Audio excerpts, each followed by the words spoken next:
much satisfied. I was talking with some of you in a private manner just before we entered this room. It seems that everything has gone fine and well, and we are eager to continue with some of these kind of activities. And so maybe the better thing I can do is just to explain where are you, what is European Institute of the Mediterranean. We've been working, as I was saying, for a rather long time already on Euro-Mediterranean affairs. The Institute was founded in 1989, and so we participated very actively in the creation of what is known as the Barcelona process and the whole of the Euro-Mediterranean partnership.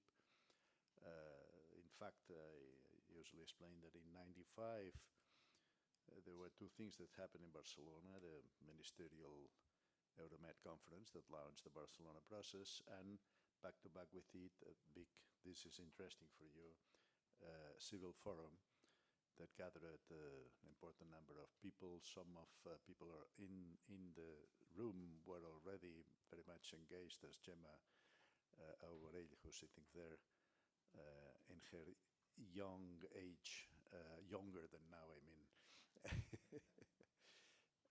to signal something which is interesting for us today.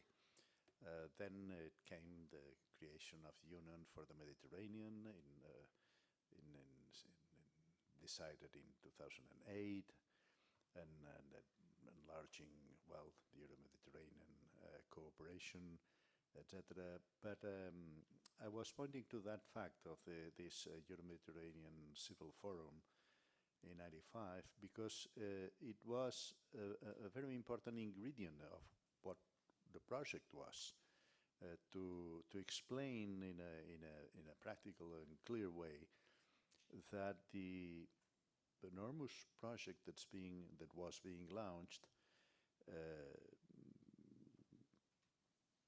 could not be something only among governments, so that civil society should be engaged and all the kind of institutions should be engaged. So it could not be only kind of a diplomatic exercise. It was to be something where different social agents, so to say, had to be involved, because it was a task that we are trying to improve our societies, north and south of the Mediterranean, and especially, I would say, in these fields that you have been working on, and youth and women. You remember that these very well-known studies from UNDP on how to overcome the difficulties in the Mediterranean, and especially in the Arab world, they were, well, that had the advantage of being done by UNDP in Beirut. So it was social scientists from the Arab world, and they said that the problems to be overcome was, well, general problems of governance, and there were two things that were specifically related to what we have today on the table. One is to improve the position of women in our societies, and the other one was a deficit in knowledge, so that governance, knowledge, and position of women in society were the three main deficits that we had to overcome to have a better future for our societies in the Mediterranean countries. And well, you are dealing with two of these issues in a very specific way, in a very productive way. And so I will listen to you and not try to give you an explanation of what you know better than me. I will try just to listen. We have provided you with some of the publications that we produce in this house, because IEMed is rather a kind of a think tank that's kind of platform with which many people from different origins cooperate with us. It is not that we conduct the research in-house, all we do. This is rather the exception, because we publish an immense number of things. So that we have partners as you, for all our endeavors usually, and so we produce Afkar Ideas, which is a quarterly, more kind of journalistic, but written by specialists. We publish that in Spanish and French. We publish the yearbook, which has just come out of print, this year's edition, which is a thick volume, as you can see. About 60 authors contribute every year, passing in review all aspects of Euro-Mediterranean realities, I would say, of countries north and south of the Mediterranean. And then we conduct a number of networks. I will mention only maybe Euromesco, and well, for example, these are some of the publications that went just out of print. Assessing job creation potential in the social economy in the MENA region. This was a joint policy study by a number of our associates from North and South of the Mediterranean. This other one, for example, the role of the Egyptian female entrepreneurship in the digital era post-COVID-19, or another one. These were some of the publications I had on my table, so to say. Financial inclusion and hurdles to funding Tunisian female entrepreneurs. And this we have produced in the framework of Euromesco. And Euromesco is a network of research institute. We are now 116 institutes from all countries in the European Union and countries in the South and East Mediterranean countries. And that's what we try to do. Well, we have then a number of conferences and things like that. But this is just to say that we are very pleased to have you with us for this specific occasion, capitalizing on cross-border cooperation for a better future for youth and women. And also, I have the pleasure to give the floor to Jumama Zwijs, a program officer of ENI CBC Med branch office at the Western Mediterranean in Valencia. So please. Thank you very much. Good afternoon.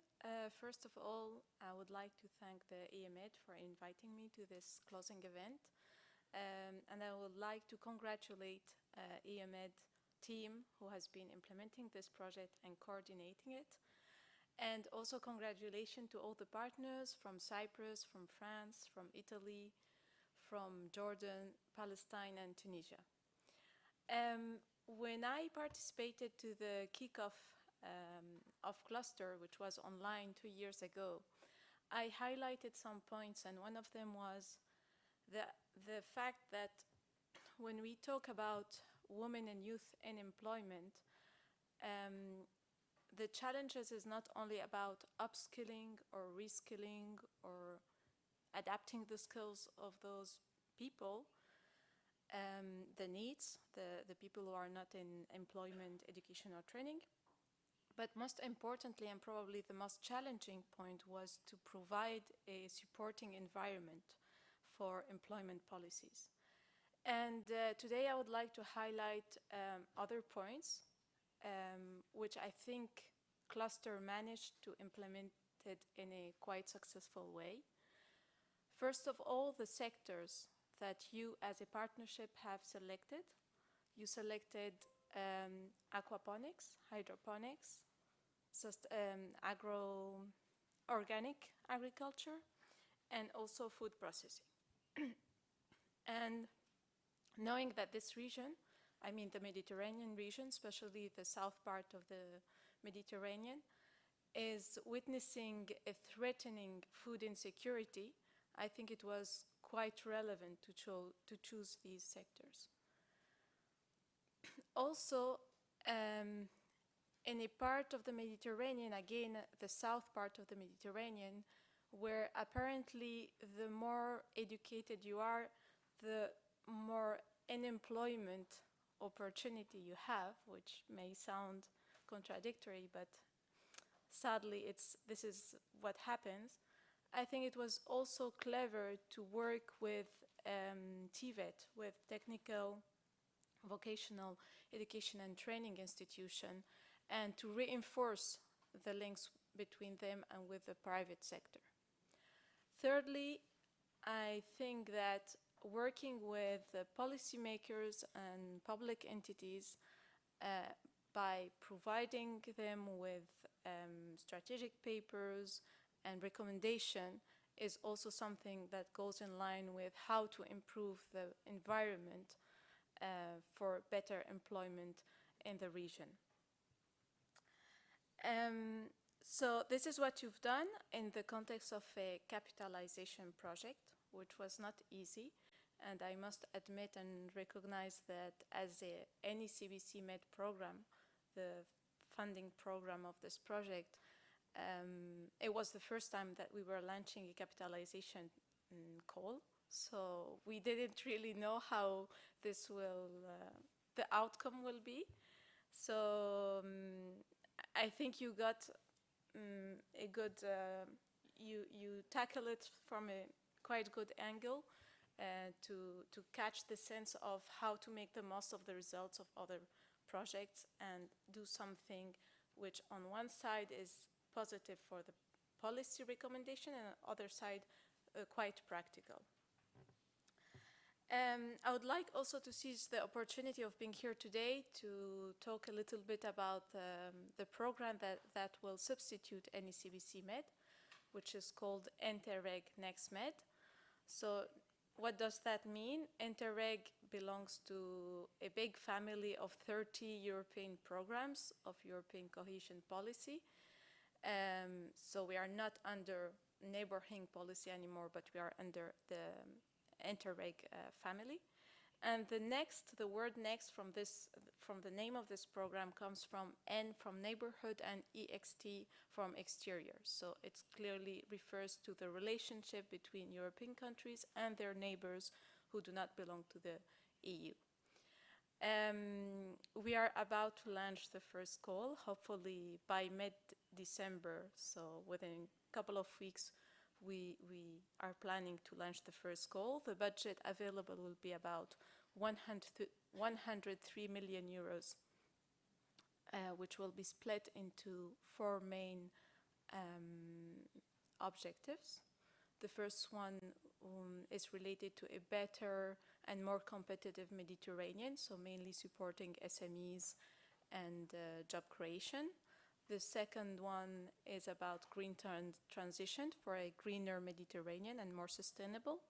And there we will finance 4 specific objectives regarding circular economy, regarding measures to better adapt to the climate change, and also water management, and if I'm not wrong, energy efficiency too.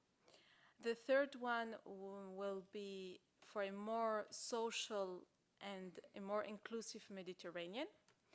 And this time we're not going to focus on social inclusion as it is, but we will fund 2 specific objectives. One is about ensure better access and better quality of training for all. So focus on education. And the second one will be on health, in the sense of how we can improve health system in a more resilient way and also promote health communities.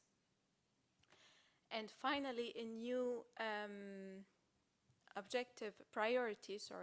So yeah, now we are talking about 4 priorities and 9 specific objectives, because in any CBC-MED it was the other way around.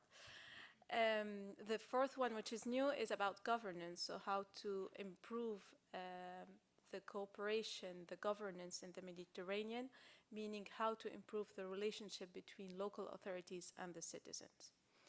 And I think it will be quite challenging, this one. So these are more or less the topics and the field that we will cover. We will have 3 types of project. One which is thematic, a second one which will be youth-oriented, so totally focused on youth, either run by youth organization or managed by organization who totally dedicate to the youth. And finally, the type of project about governance. If you want, maybe during the coffee break, if you have any specific inquiry about this call, you can just come and we can talk about it. And anyway, to conclude, I'm really glad to be here today to listen from you, from the results, and try to contribute in a very small scale, but at least to contribute to improve the job creation and to guarantee better and fair jobs for all all people living in the Mediterranean. So thank you very much, and I'm looking forward to hear about the results. So, thank you. Thank you. Thank you, Yumama. And now I have the pleasure, well, we have the pleasure to have another Akikia with us here at IEMed, and I am most pleased to pass the floor to her. I have to push something? No, it's fine. Okay, thank you very much. First of all, apologize for my delay today, but we were in this regional forum talking about the, let's say, peace process in Middle East. So the topic was quite demanding, and one of the things that were discussed this morning was exactly how we can work on youth and women rights in the region, talking about youth and women social economic inclusion and youth and women leadership when we are living in a not peaceful system. And youth and women came up during the discussion a lot of time. Just to say that as Union for Mediterranean, which is an intergovernmental organization of 43 member states involving European and non-European countries, youth and women are the main target group of our agenda, but we would like to consider them our partners, not only target group of final beneficiaries. And this is something that we are trying to change a little bit in the last period of activities. And I have to say that I was there with Jumana in the online conference launching the event in Cluster, I think 2 years ago. And after 2 years, I had the pleasure to read some of your policy papers, outputs recently, and I have to say that congratulations to IEMed for coordinating the project, but also to the partner for all the job that you have done. I'm congratulating also because for us, as Union for Mediterranean, is a very, very good food for thought and for action. Meaning that what you are proposing on green, circular, agro-food, blue economy are absolutely in line with the priorities that we have in our ministerial agendas, in our roadmap for implementation. We have what we call a green EMED agenda. We have what we call a blue economy stakeholder platform. We have a call for action for youth. We have a roadmap for implementation for women. So a lot of the activities that you have been implementing are similar to what we want to implement. We are not a donor like IEMed or Interreg NextMed, but we have launched this year, a call for proposal for specifically civil society organizations, initiatives focusing on green skills. We will have a new one focusing on inclusive digital trade for women and youth. And hopefully we will have further initiatives. And our idea is to somehow also capitalize, if I can use the word of the day, on what you are going to propose in terms of policy papers, in terms of possible actions in the framework of our initiatives. Just to mention one, we are going to launch a new program on women inclusion in rural areas, especially in terms of social innovation for agro-food value chains. And what I have been reading in your output, I think there is a lot of synergies that we can create. We can maybe discuss in the following session. But just to repeat that I'm glad to be here because I'm really eager to listen more what you are saying.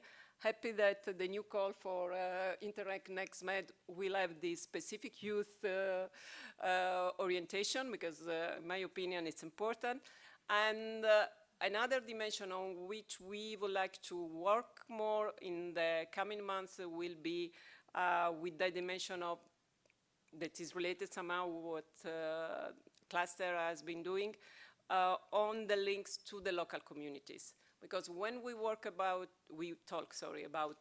social inclusion of youth and women, we are talking about social change, we are talking about social impact, we are talking about social innovation. And the links with the local communities, it's really important to get to a successful result.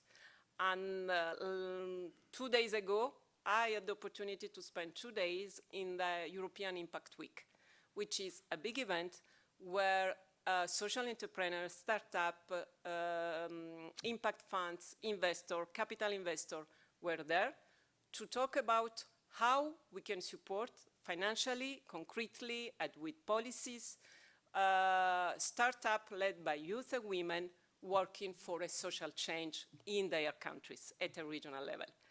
And there was a clear message coming out saying, we can work on green, on blue, on agro-food, on all the areas that are relevant for a sustainable development of the region, but if we don't put together private, public, finance, policies, and local communities, meaning involving people, asking what they want for, which are their needs, and not to prepare just a pre-prepared packet and this is for you, we will not get there.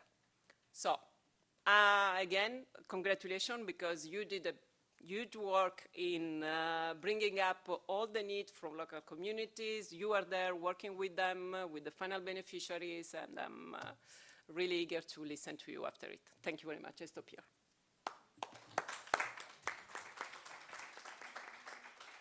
So thank you very much, really, and we'll go right away to the first session, Cluster Strategic Orientations Impacting Policies. Okay, so right away, Roger.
Well, very good afternoon. So we are going to begin with the first session entitled on cluster, strategic orientations, impacting policies. But allow me to start by thanking our own IEMed team. You know that there has been an evolution within the IEMed team that has been working in this project.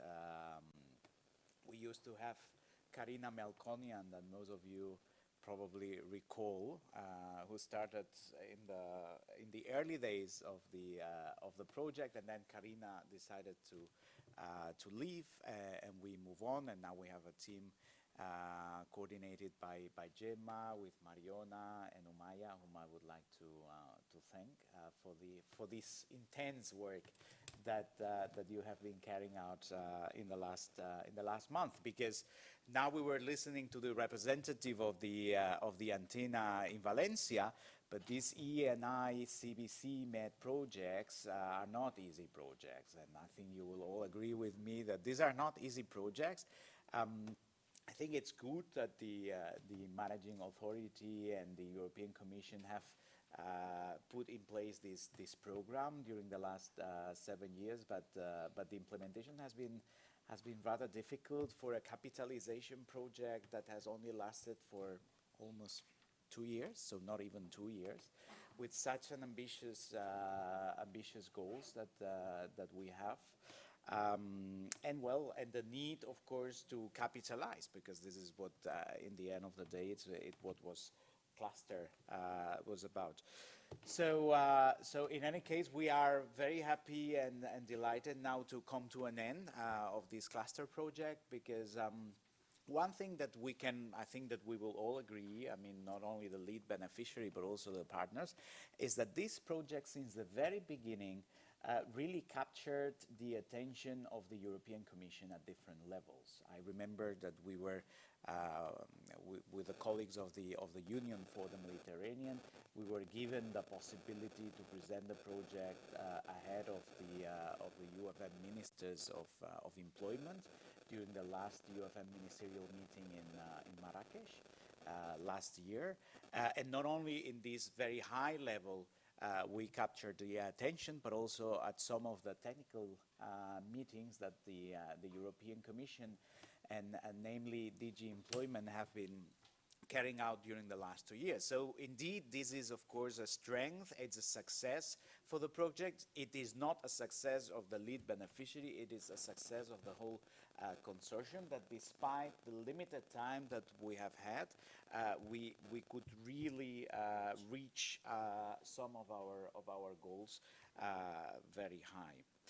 And we have been doing it in what I would say, two very difficult, very challenging, and I see Ivan Martin, my good friend Ivan Martin here, two very challenging objectives that we still have, that the Union for the Mediterranean has been working during the last 10 years, but which are still there. And I think this project aims at tackling these two very challenging objectives. One is the incredible high rate of needs in the region. And here I'm not only looking southwards, I'm also looking northwards, because the difference between the rate of needs in countries like Spain or Italy in relation with Tunisia, with Egypt, is not so different. It's not so big. I mean, in the south, it's 30%, which is the highest or one of the highest rates of needs worldwide. But in countries like Spain and Italy, it's nearly 20%. So it's not so different.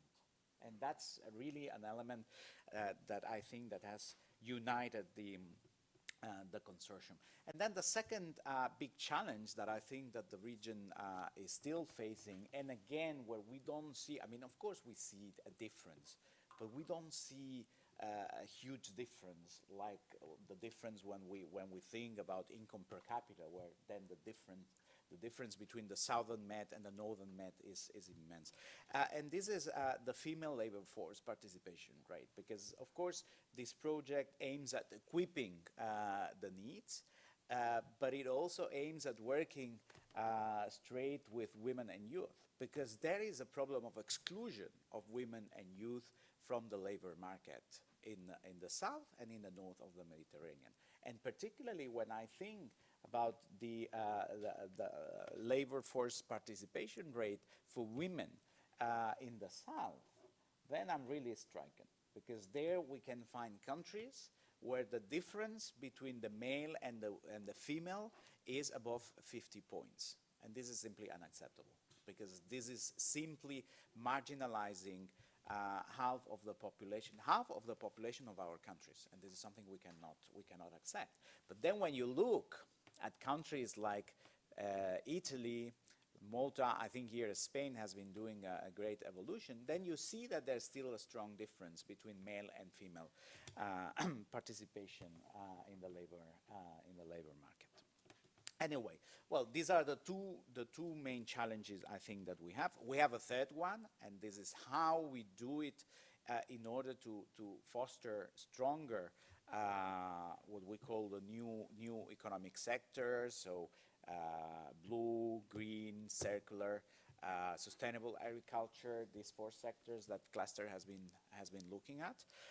So with these 3 main challenges that we have, I think that cluster has really managed to step in during the last almost 2 years, and we have been doing it together with a consortium. And now what we would like to ask our partners is to really come up with some conclusions and some points regarding how how we have managed to implement the project during the last 2 years. So I will start with Paolo Veneziani from Arces Association in Italy, and I would like to ask you because we prepared some questions for you so that you can follow sort of some guidelines. But I would like to ask you whether you consider that the competencies and skills of needs, and particularly unemployed women, in the project and the topic proposed by the project are fundamental. Which topics? Well, organic farming, hydroponics, aquaculture, and if yes, why? And then I would also like to ask you whether you think that the CSR, the concept of the CSR, should be more considered as a topic of great interest for all companies in the Mediterranean, with the aim to advance the decarbonization of our economies. Yes. So, thank you. So, I need to push to talk? Yes. Or? Well, I'm not sure. Is there a green? It's green. It's green Yes, it's light. green. Okay. It's So we can. Okay. So I think that the topics like hydroponics in cluster projects are really important for the development of economy in Mediterranean, because there are some agriculture techniques, sustainable agriculture techniques that are not so much known in the schools or also in the university. So projects are like Cluster or Helios or Greenland are really important for the formation and the training of needs and also students that want to start a path in these topics. The second question, sorry. was about decarbonization and how CSR. Corporate social responsibility. Corporate within, social. within Yes, yes. Also, corporate responsible society is a really important. No, don't worry. Okay, it's a really important topic because a lot of people, from my experience as a tutor of cluster and for the training course, I met a lot of needs that express the dream to start an activity, to start a work without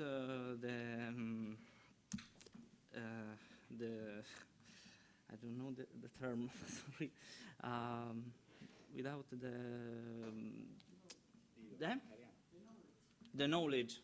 Yeah, no, sometimes the words don't come out. Okay. There's a song about this. Yes. When words do not come out. Yes. The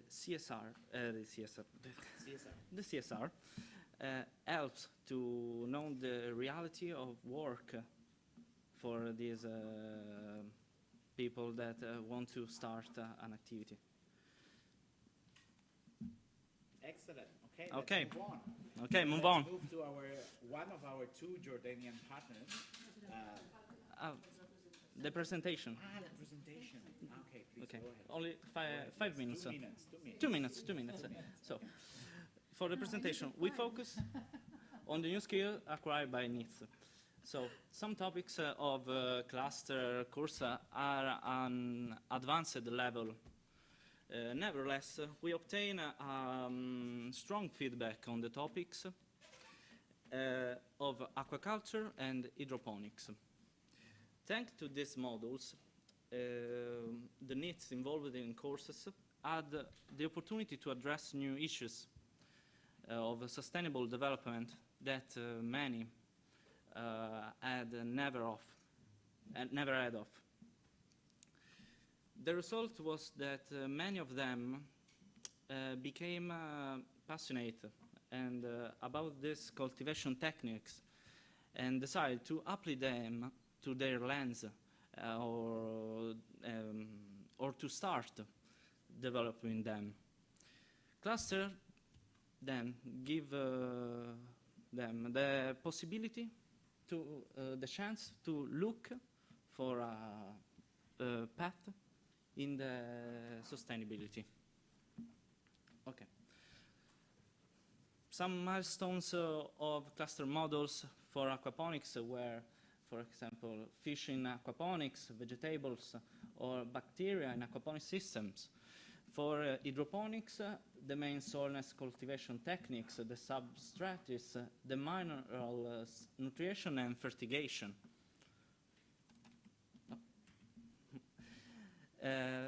Through this course, Cluster gave young people the opportunity to understand the level of preparation and professional training necessary to develop their working career in their sectors. Learning this lesson did not really demoralize the NEETs, but rather motivate them to invest more time in their professional training so as to also become the next entrepreneurs in sustainable agriculture.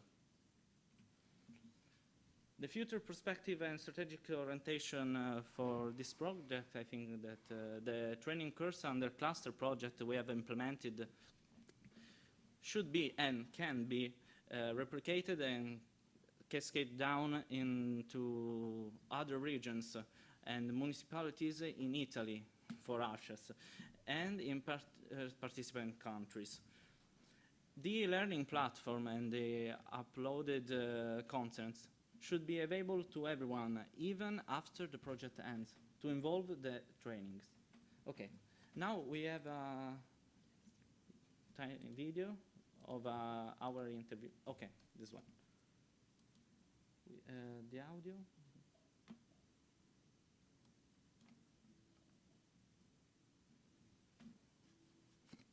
Okay. So we can put the mic next to it. No, it's... we have the subtitles.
many thanks for the attention.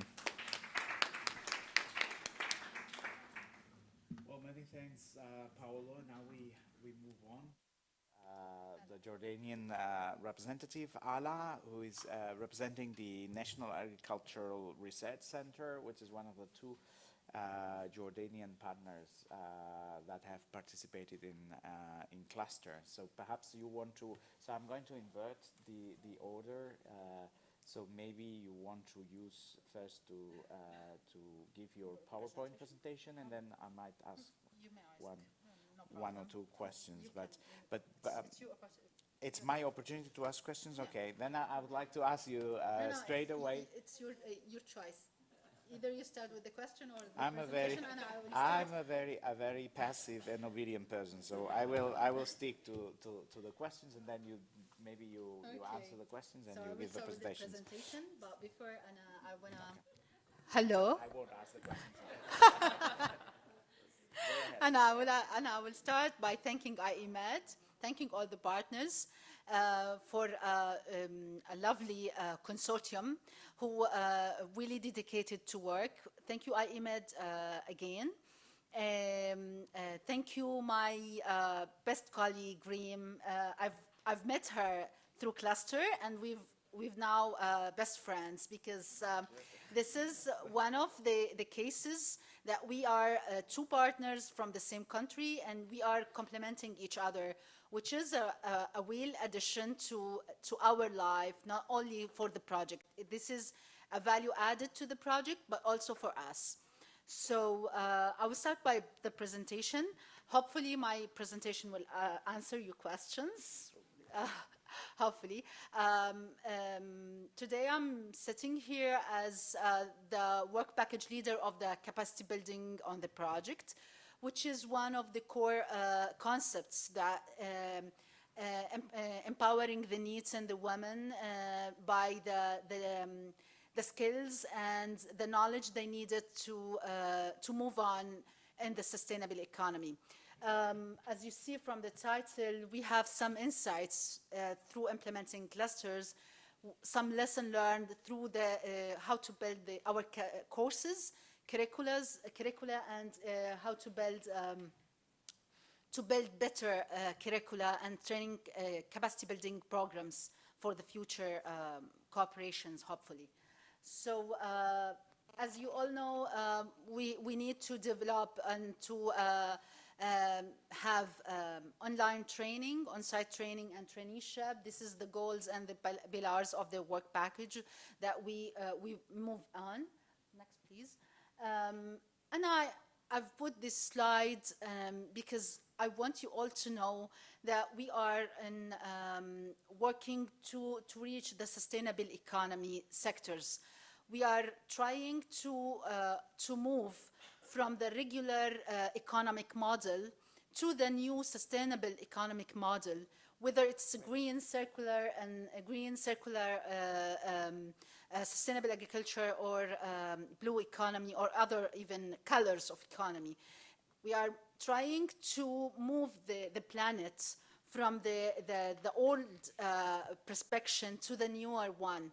So we need to help not only the needs and women, we need to help the governments, we need to help the SMEs, the job owners, and even the startups with these concepts. So if they absorb these concepts very well, they can help the needs to find job opportunities in these sectors.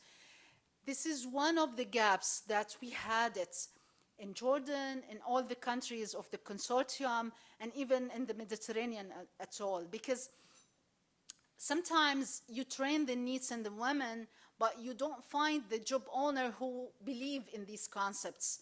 So to bridge this gap, we have to work on it. We have to bridge this gap not only by training the needs, but also to reach these people. So, and I will refer back to the pillars of the work package of training capacity building in cluster. As you all know, we had the online platform for the training, which was a really added value and a really live work platform. And I think we shouldn't keep it as it. We should sustain this platform.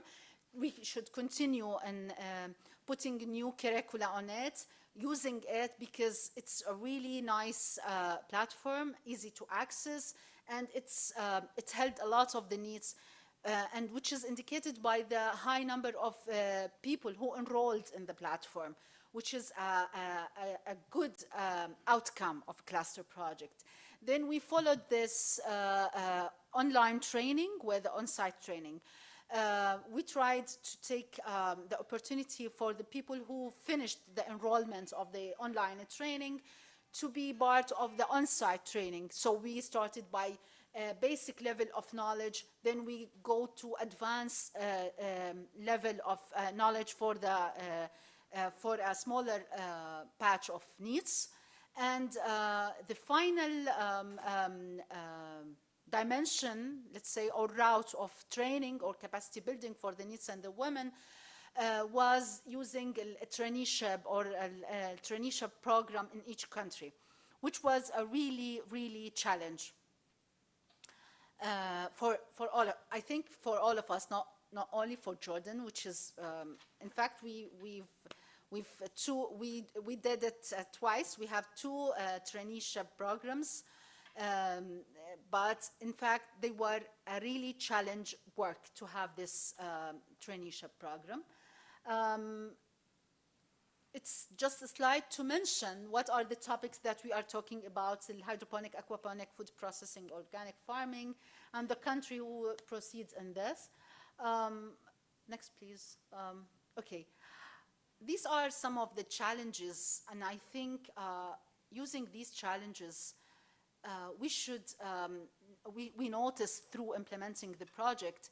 First of all, we were trying to bridge the gap between the knowledge that is gotten by the universities, from the universities, and the knowledge that they needed in the labor markets. What the job owners want. What is the type of the skills that they want.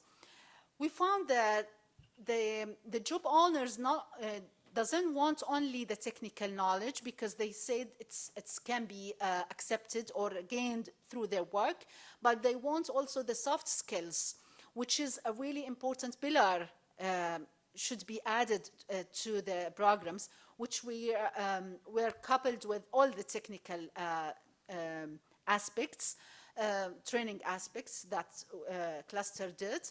Also, one of the most important things that we should highlight it, that we faced a problem as that most of the trainees that we had, they do not have a place to have a training on, because literally, the job owner doesn't accept the sustainable economy concept, as I told you. But we found a solution in NARC and with BDC to have a job owner from the startups in the incubator.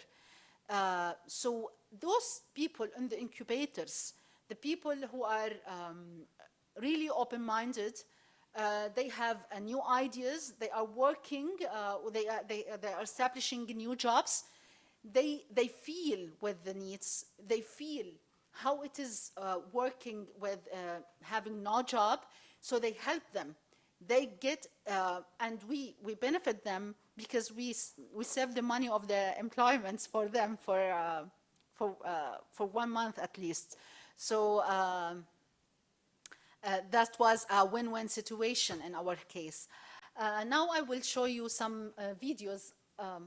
This is the photo of our last on-site training. This was 2 weeks of training. This is Reem and I. And I think this video was created on Tafila. It's 350 kilometers far away from Amman. And it's one of the most fragile, vulnerable communities in Jordan, because it's really affected by climate change, and the rates of unemployment is really high in that region. So the first traineeship and on-site training was implemented there. This is, but I think the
So will you show me the next one? Because it's more interesting for me. Because I was training on this course.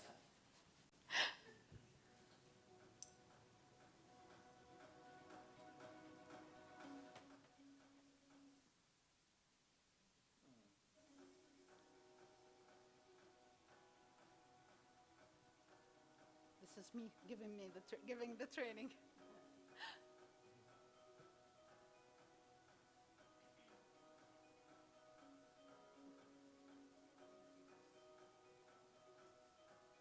Oh, this is the one you created, Yeah. not our. No. You have other video. No, not the wrong video. No, it's not at all. It's much appreciated, but we created a video with a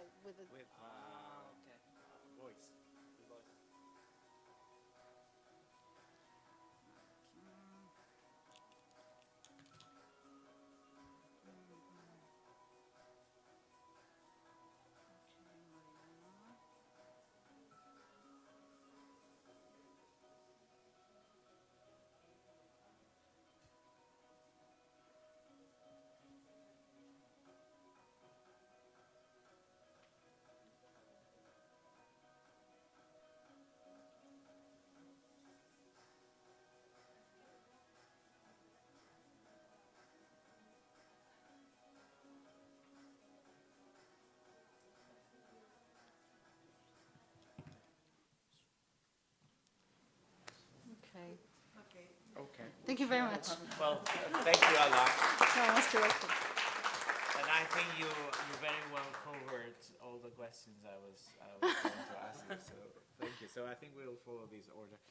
And now let us move to our next speaker, qui est Mahmoud Abdelmoula de l'Agence générale pour le développement régional en Tunisie. Bon, allez-y. Et vous allez parler en français. Est-ce qu'il y a l'interprétation? Ah, there is no translation. No, so you, vous devez parler en anglais. Ah. C'est dommage, mais nous n'avons pas de traduction. If you prefer. So what can I say? You speak Italian, you can speak in Italian if you want. No, so احكي عربي انا بتفهم لك. الفرنسي احسن. فرنسي اسهل ما بفيدك ما بساعدك. Allez-y en France.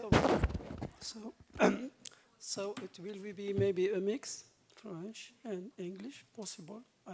I will try. So, Assalamu alaikum. Alors, from Tunisia, we are here with pleasure to take part to this final conference of cluster project, and we did our best to be here and to be able to implement project process in regional in Nabal region in Tunisia, and here we are our representative of region and technical partners. If I have something to say with you about capitalization orientation, just to insist about synergy. Synergy was not something was not easy to implement in the context of this project, and even in the national context, in maybe partnership, triple P, public-private partnership, is a hard process. Even we are working on since many times. In Tunisia, enterprises, there is an economic crisis for private sector. Transition to green economy is in progress, but in slowly progress, and that's why capacity to hire, to include social inclusion of young people, particular needs, is not evident.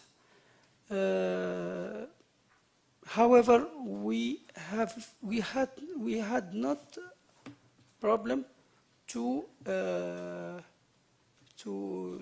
implement working package 4, which is about training, online and on-site, and in particular internship. We had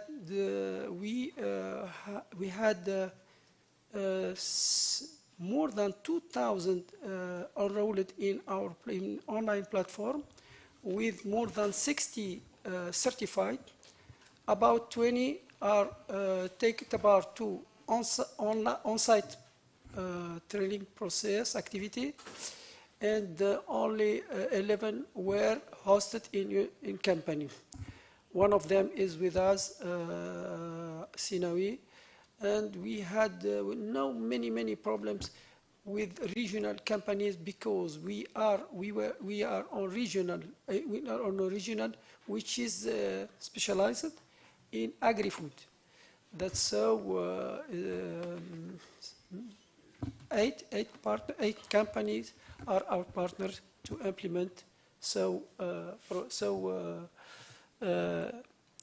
internship process. Can I French? One word? No problem? French? Juste pour dire, alors, you can, Marina? Okay. Alors, juste pour dire une chose. Alors, en Tunisia, le concept NEET is working, est lancé. Il y a le ILO, with ILO contribution, UNDP, last one current, and any IEMed project. Donc le concept, il est actif, il commence à être actif. Mais ce que nous avons pu relever, c'est le problème du partenariat entre les TVETs, c'est les acteurs du marché du travail, les SMEs, les entreprises, et les autorités publiques. Donc ce partenariat mérite bien d'être travaillé, parce que ce n'est pas évident de joindre les trois dans l'inclusion.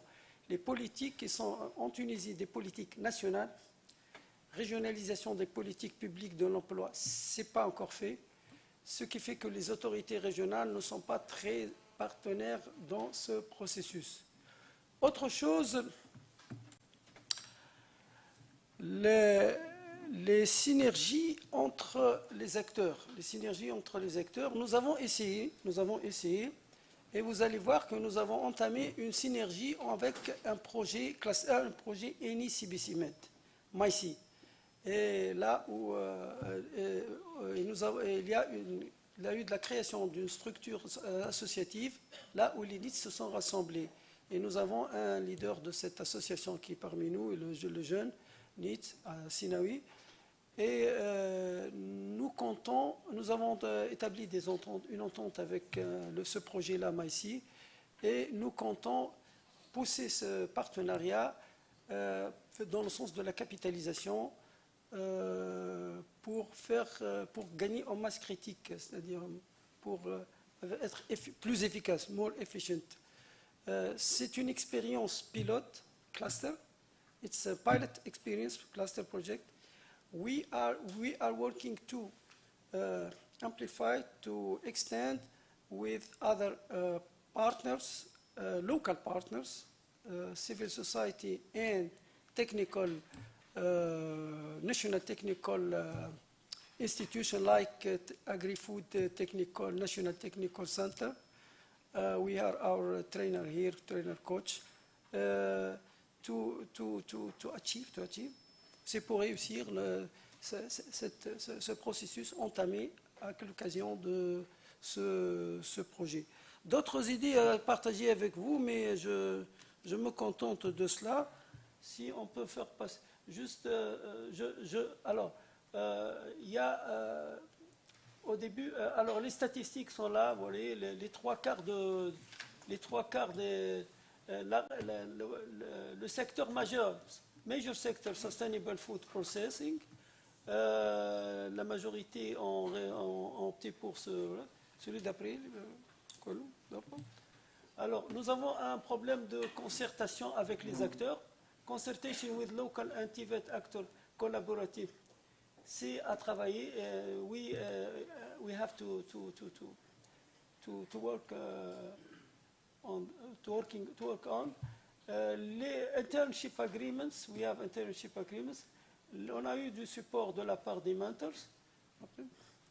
Donc les trainings, la majorité c'est comme like Jordan, like Palestine, I think.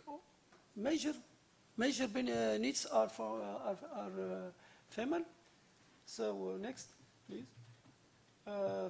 This is our process. Enterprises. Which hosted our internship, young people in internship process. Next.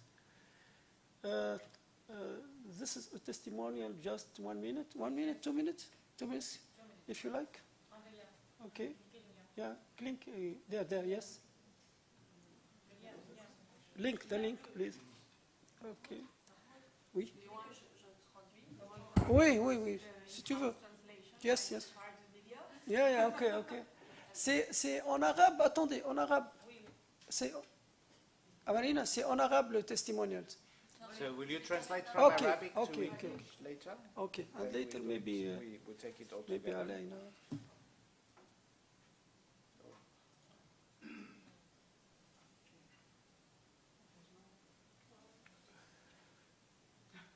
So we are downloading the video. Abdullah. You can.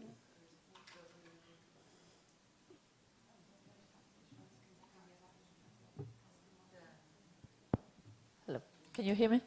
Yeah. So, in the meanwhile, I will try to summarize what you've told because it was a lot of things to say. Mahmoud was saying that in Tunisia, the concept of needs is not well known, even if it's in launching with the authorities. And one of the challenge for them was to link the authorities, local authorities, the TVET centers and the SMEs. So it was a high challenge for them.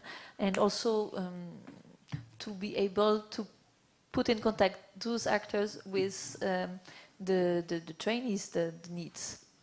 So it was the more challenge they have. Also, they put synergies with other projects. I've heard of Greenland and MyC, if I'm not mistaken. Yeah. So they worked with them in order to disseminate also what we've done in cluster, and they would like to go further. And also, what he recalled is that in Tunisia, they have national policies, and so it's decided at national levels, and then we have the implementation at other levels, like local or regional. But in order to have the national level with them, it was also challenging because things are discussed as the national level, and then you have to implement the other way around. So in cluster, it was also something new for them. Thank you very much. Okay, now the media, no?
شكرا. Thank you. So you translate you shortly, briefly. Okay. Mostly they said that they are coming from different backgrounds, but they get the three different levels of training on online, on site, and the traineeship.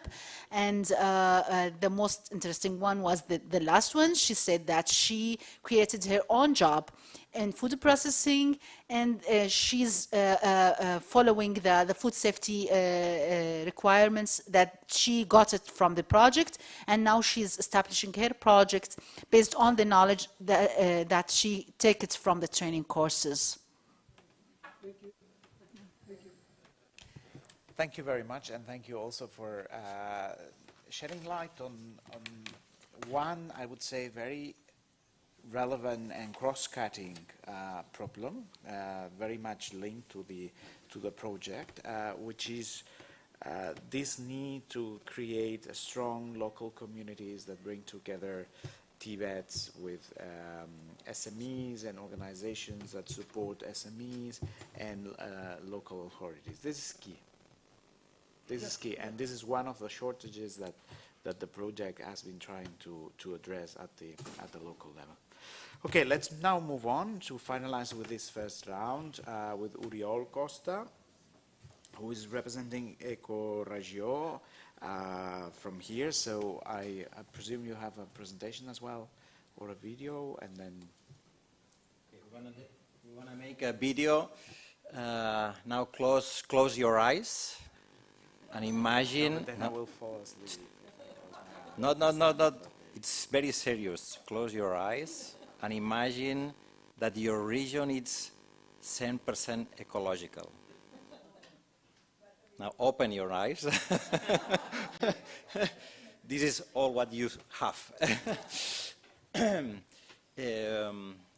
Which are the what we learn with cluster.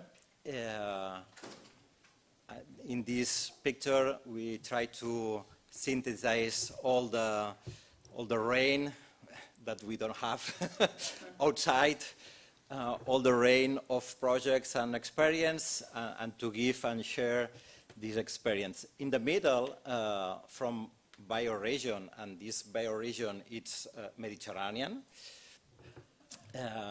After we have ecoregions, we have building a living lab regional ecosystem.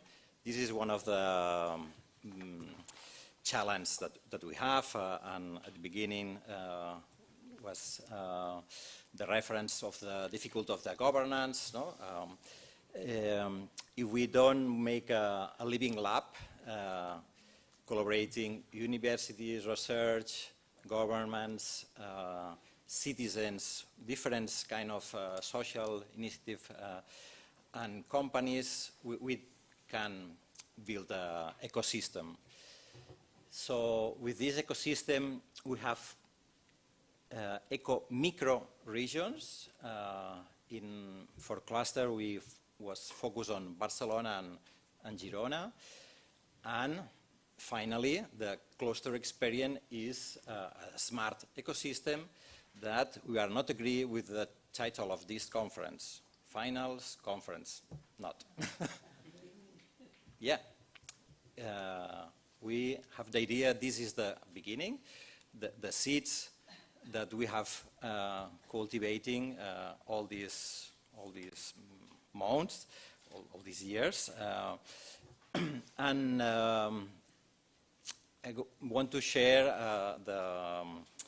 the emotions that the trainings have been doing during this month, and the online courses was very good introduction, but what the students appreciate more was the presential course. The presential course was amazing experience, and we have other projects, and universities are bored of theory, and they love practice.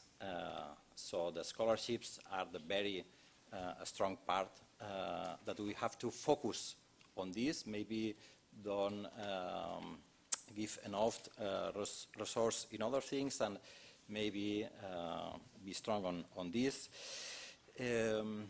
Other aspect from the online courses, we want to focus that sustainability agriculture is not enough. We want to be focused on organic, and maybe organic it's not enough because it's that only that we don't contaminate.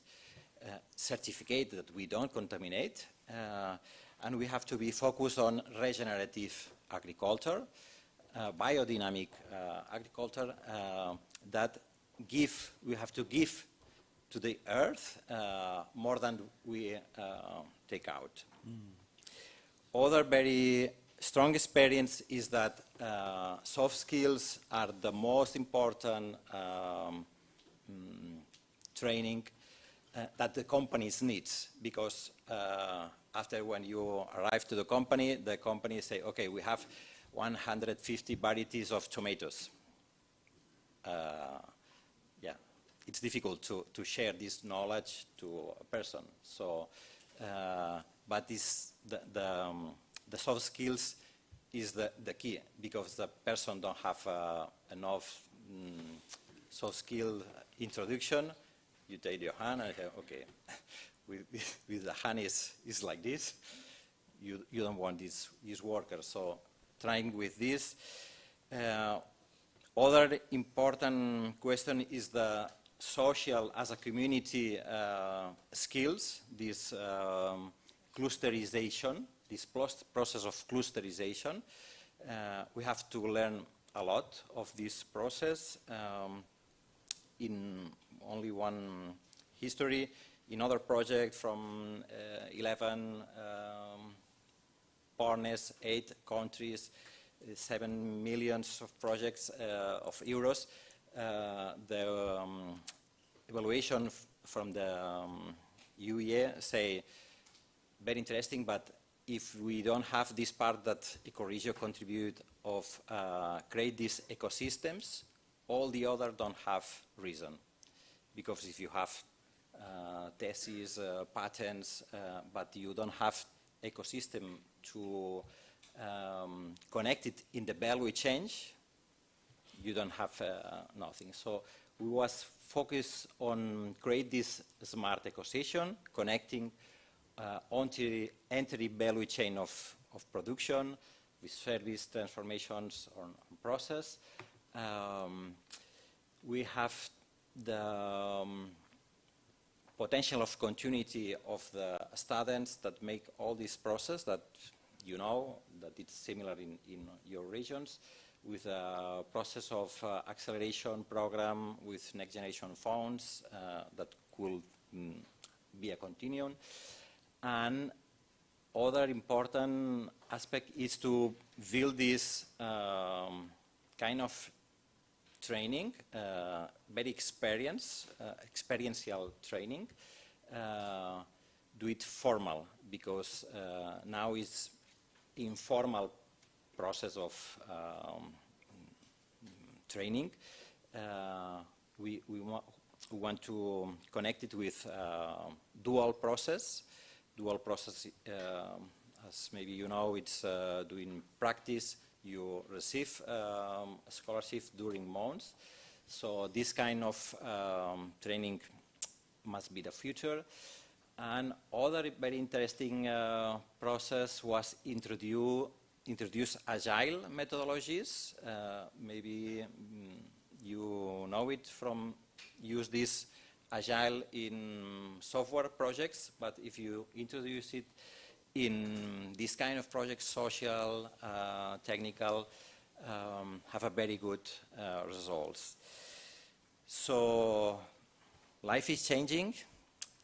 A lot of people that want to participate in this process came from economy, maybe from engineering, and they want to change their life and go to the earth and practice with farming, because all you know the future is coming.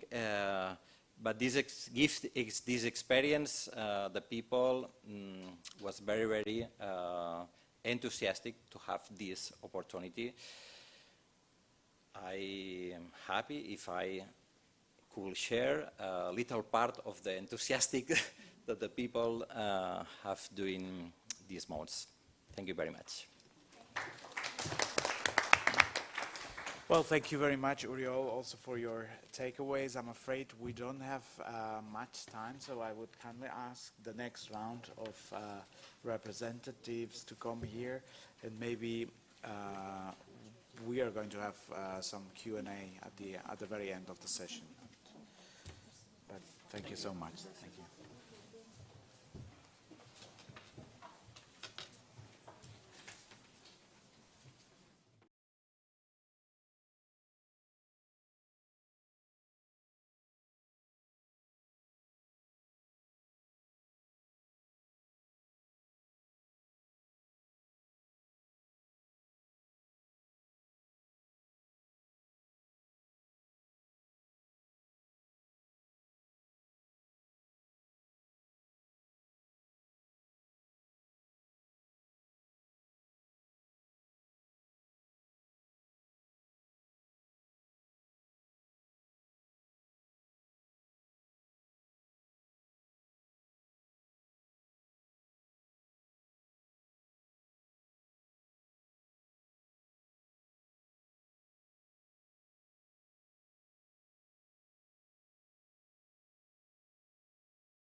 Who is representing Petra Patrimonia, who is our French partner.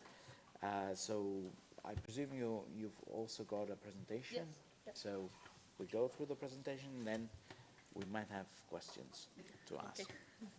Thank you. Thank you everyone. Thank you IEMed for hosting us.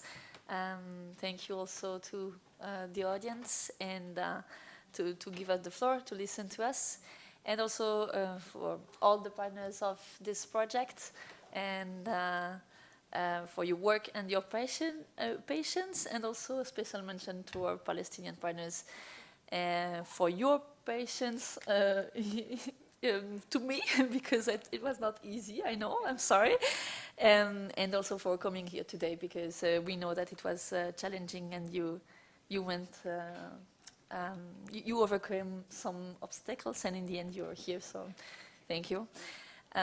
So to begin with, Petra Patrimonia is a social enterprise, and we are supporting entrepreneurship to build, for the entrepreneurs to build their own business. And we are focusing in the field of construction, maritime sector, and also agriculture. So in our cluster project in national context, we focused on agriculture for the training session.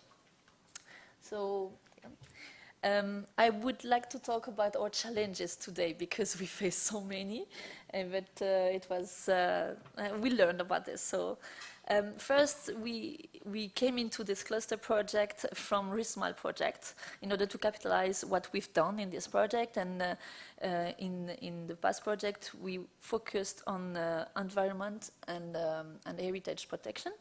And we organized some camps to discover a local problematic and to give a solution. And we use a part of this methodology in order to develop our training cluster, training from cluster. And one of the challenges, it was in both projects in the end, but in cluster it was also something that it was difficult to handle, the sourcing and the engagement of needs. In France, at least, and maybe in some other European countries, we have a lot of actors who are specialized in working with needs and with training needs, and to work on their employment. And we are not specialized in this field, so it was one of the challenge. And even with direct contact with the local mission and local authorities in order to find some people, to learners and so on, it seems like it was challenging. We also went through the youth guarantee in order to the local youth guarantee in order for them to give us some links and some organizations, some learners. And I think now we should have maybe work more in depth with them. But we've done a part, and we still have some work to do. Also, there are many TVET-centered training organizations and giving some official and certification and official recognition.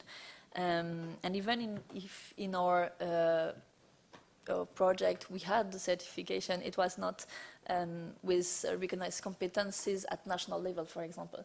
So maybe we should work and think about this in some future project, maybe to reach some, for example, the EGVET system or something like this, in order to be able to recognize officially European level of competences, for example. For us in the project in France, we worked with some historical partners about agriculture, and as they are specialized, TVET Center specialized in agriculture, for us it was difficult to do something which could have been seen as competition. So we chose to work with them, and we implement some speciality from cluster into this training, existing training. So focusing, for example, on organic certification and the CSR for sure, and also on entrepreneurship and how to build your business on agriculture, how to launch it, and also about something called in France espace test agricole, which is some places, specific places which are made in order to test your activity in agriculture. So you have 3 years in order to build your project and to have the first results, and then to be sure if you want to be a farmer in the end and to find another place to implement it. And this activity is very practical and efficient for new farmers, as they will benefit from daily support from technicians. And here, I think for cluster project, we should maybe have worked more in depth from Petra Patrimonia with the agriculture chamber. Maybe we will have more opportunities with them. Also, we overlap some other challenges, but in order to engage some people and new learners, we worked on communication. It's also a big challenge. And we work also on female entrepreneurship. So we know that in agriculture only 24% of the workers are female, and almost half of them are leading some organic farming organization. So meaning that women are conscious and want to be active in this field of sustainable agriculture, and also in circular economy and so on. So we have a real workforce for this. Also, we wanted to highlight the fact that female work is not recognized as it is, meaning that women are working a lot in management, financial tasks in agriculture, but not always on the field, and we not always see that there are some women below the agriculture and below the crops. And the last thing I would like to highlight is that in order to engage people, it was also necessary to value agriculture and to centralize our communication about the importance of the agriculture in order to make the population, to have the subsistence of the population in those days with the scarcity of water, for example, that we've talked about before. And to do so, we participated in some meetings about territorial food projects, and also focusing on short circuits supply chain, and also how agriculture can also fight against climate change and to participate in the ecological transition. Thank you.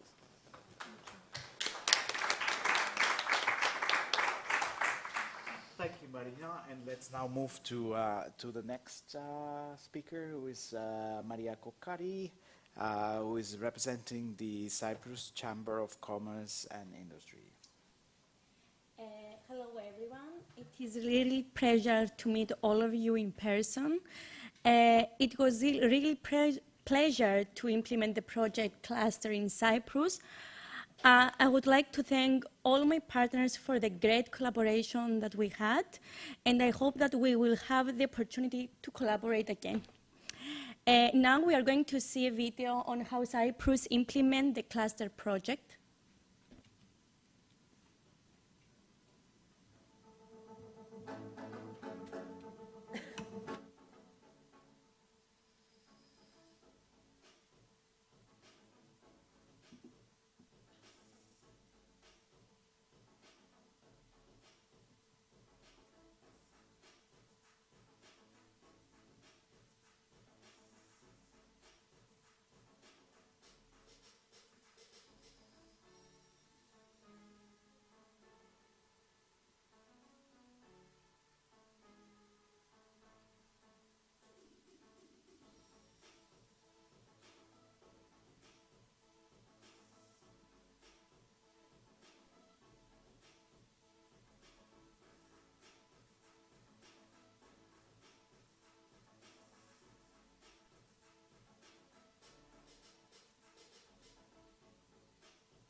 As you saw, in Cyprus we had a huge interest in sustainable agriculture from all ages and all levels of education. The people of Cyprus found the cluster project extremely interesting. So as the interest is great, should we think of ways to capitalize the cluster project so that it can continue and benefit more people?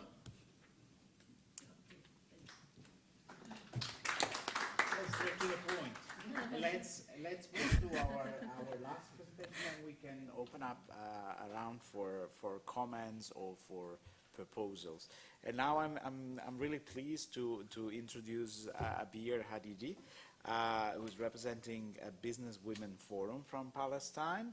And I would like to, I think Marina already mentioned it, but I would like to stress once again how much I mean, our appreciation for your presence here today, knowing the difficult circumstances in your country at the moment. So it's very much appreciated. You know that your Minister of Foreign Affairs was today in Barcelona attending the ministerial meeting that Anna Dorangrikia was referring to before. But we are wholeheartedly thanking you for your presence here and also for your involvement in the project throughout these last 2 years. So thank you, Abir.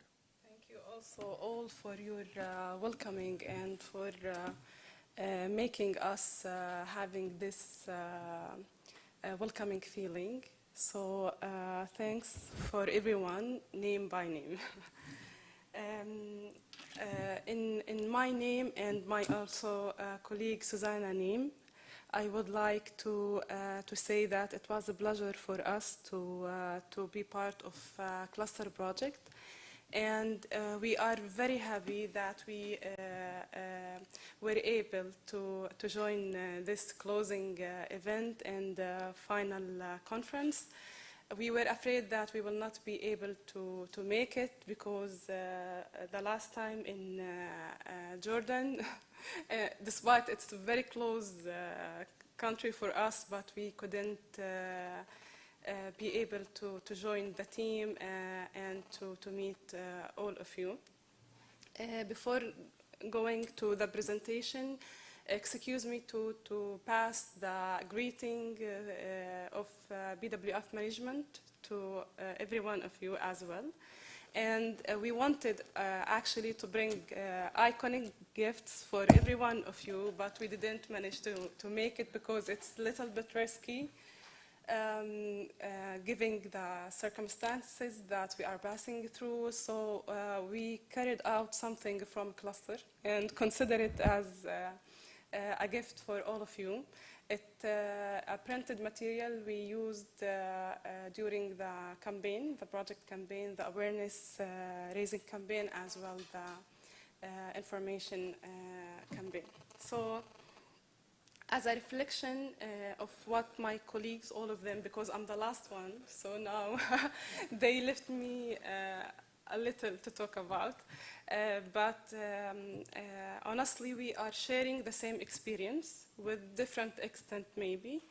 I can see a lot of similarity with the colleagues in Jordan and maybe with the Tunisian experience, basically or mainly with the need definition, because we as well made our own adaptation for the need definition.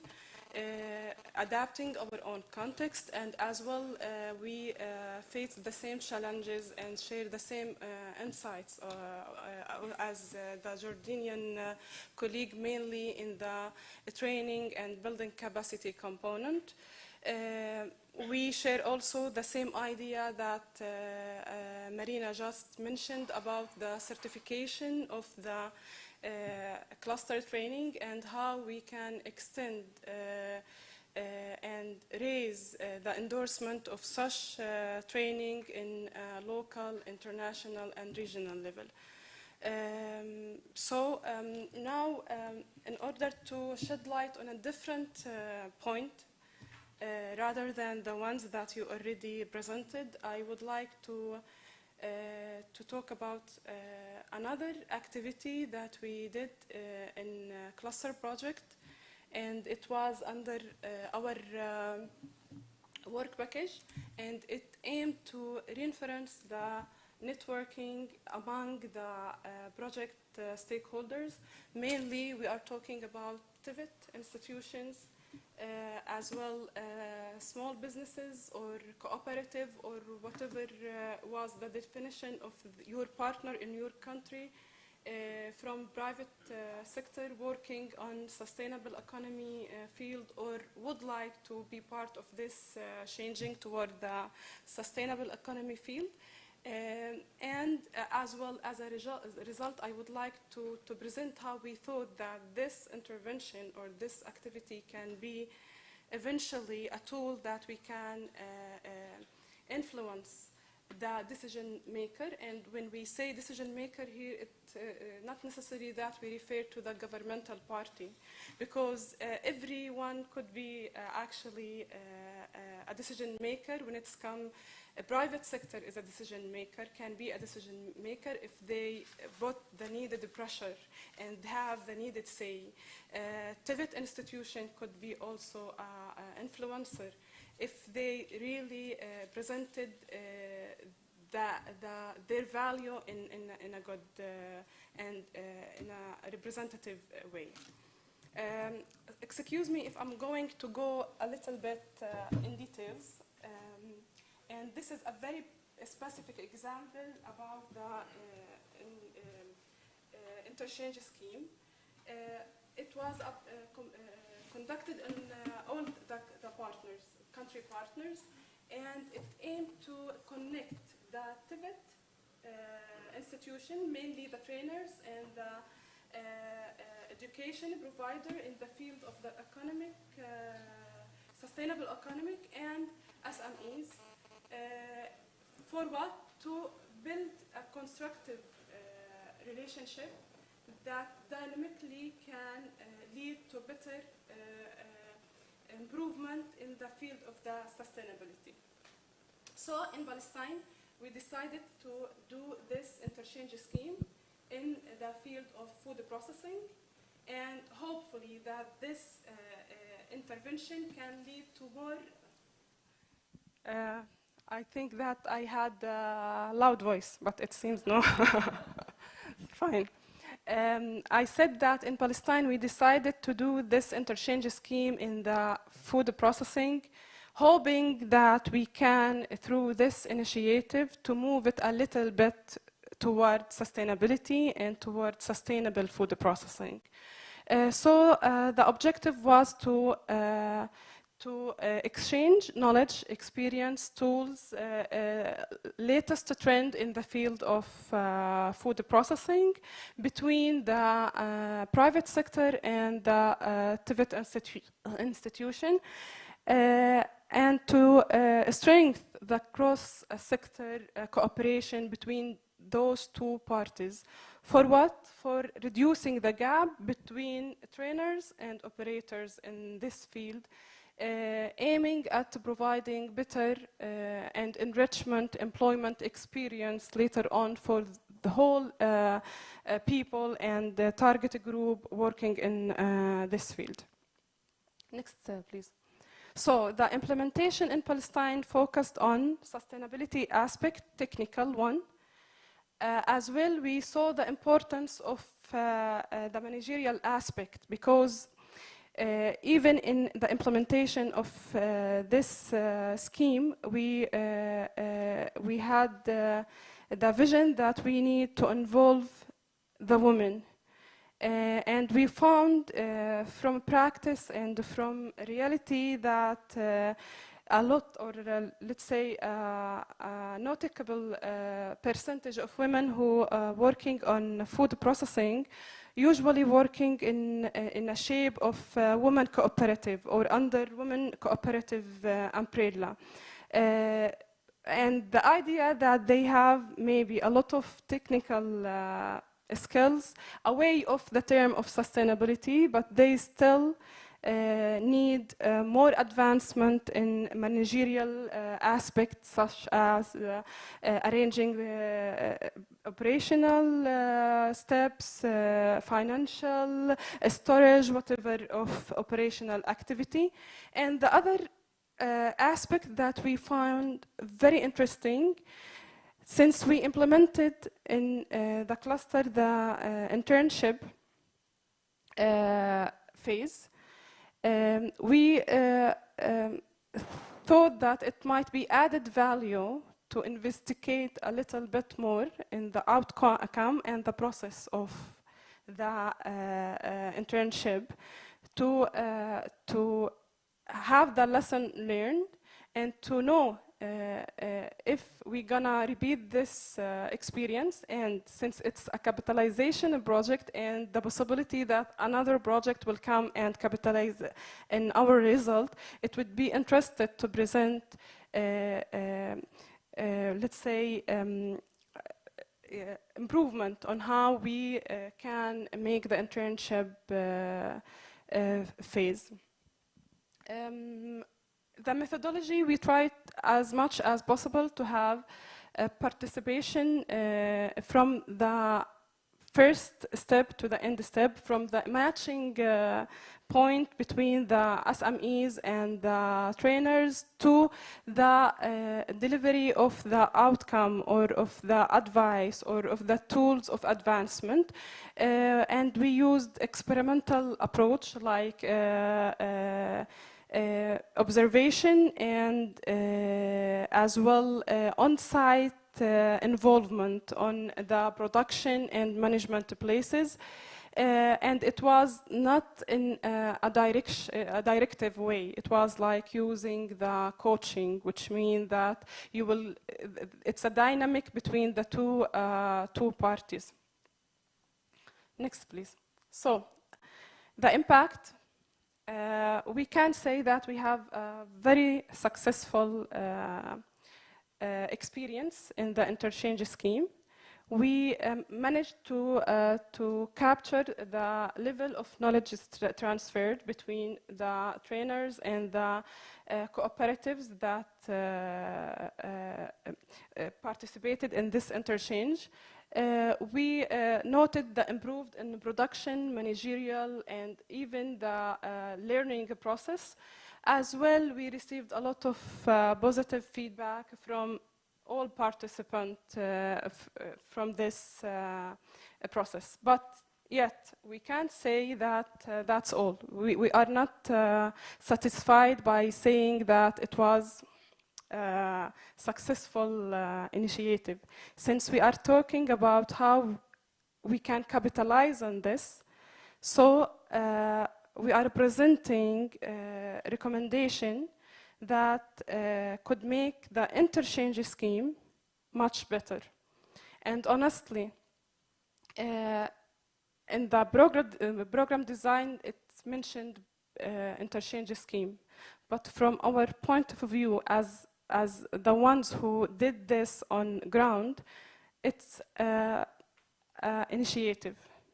And truly, we would like to take it to the next level and to make it a solid, sustainable program or a scheme that at the end and eventually could be used as a tool to influence policymaker through presenting output, a solid output, through this kind of partnership between a private sector and the trainers or the TVET sector. So, I think the colleagues also shared this challenge that all of us implemented this scheme without having any budget line. It means that we did it by our own capacity, and I think we were lucky that at one stage on the project we have this intention to build relationship with social and economic actor that might be useful for this point, but still having no budget, making the scale up of such initiative is really challenging. So the recommendation is to scale up this initiative. We need to back it up with budget, enough budget that allow us or anybody would like to repeat this to have a longer like interchange that allow better understanding and a better way to building a strong partnership between TVETs and the trainers, and that allow more on-site engagement from both parties, as well allow for more participation like from both parties. Why we suggesting this? Because we need the output, and when we have a strong output, we can say to everybody, to the policymaker, that look, that we have this lesson learned, we have this achievement, we have this output, and you have and need to hear it and to make the needed change based on it. So when we have this output, I suggest that the next step will be to have a comprehensive reporting of such achievement, then to define the key stakeholders that we need to let them see these reports and achievement, then make alteration on the communication and reach out process, and after that we can have this alliance and this forum that can be the cornerstone, I think, and I agree with the colleague from Spain, Costa, yeah, who said that this is just the beginning, and it's just the beginning. I'm sorry, I'm taking overtime, right? So, just to wrap up, I would like you to see the one of the videos that we produced that captured the progress in the training period and the training component, and we need to leverage this to reach the policymaker. Thank you.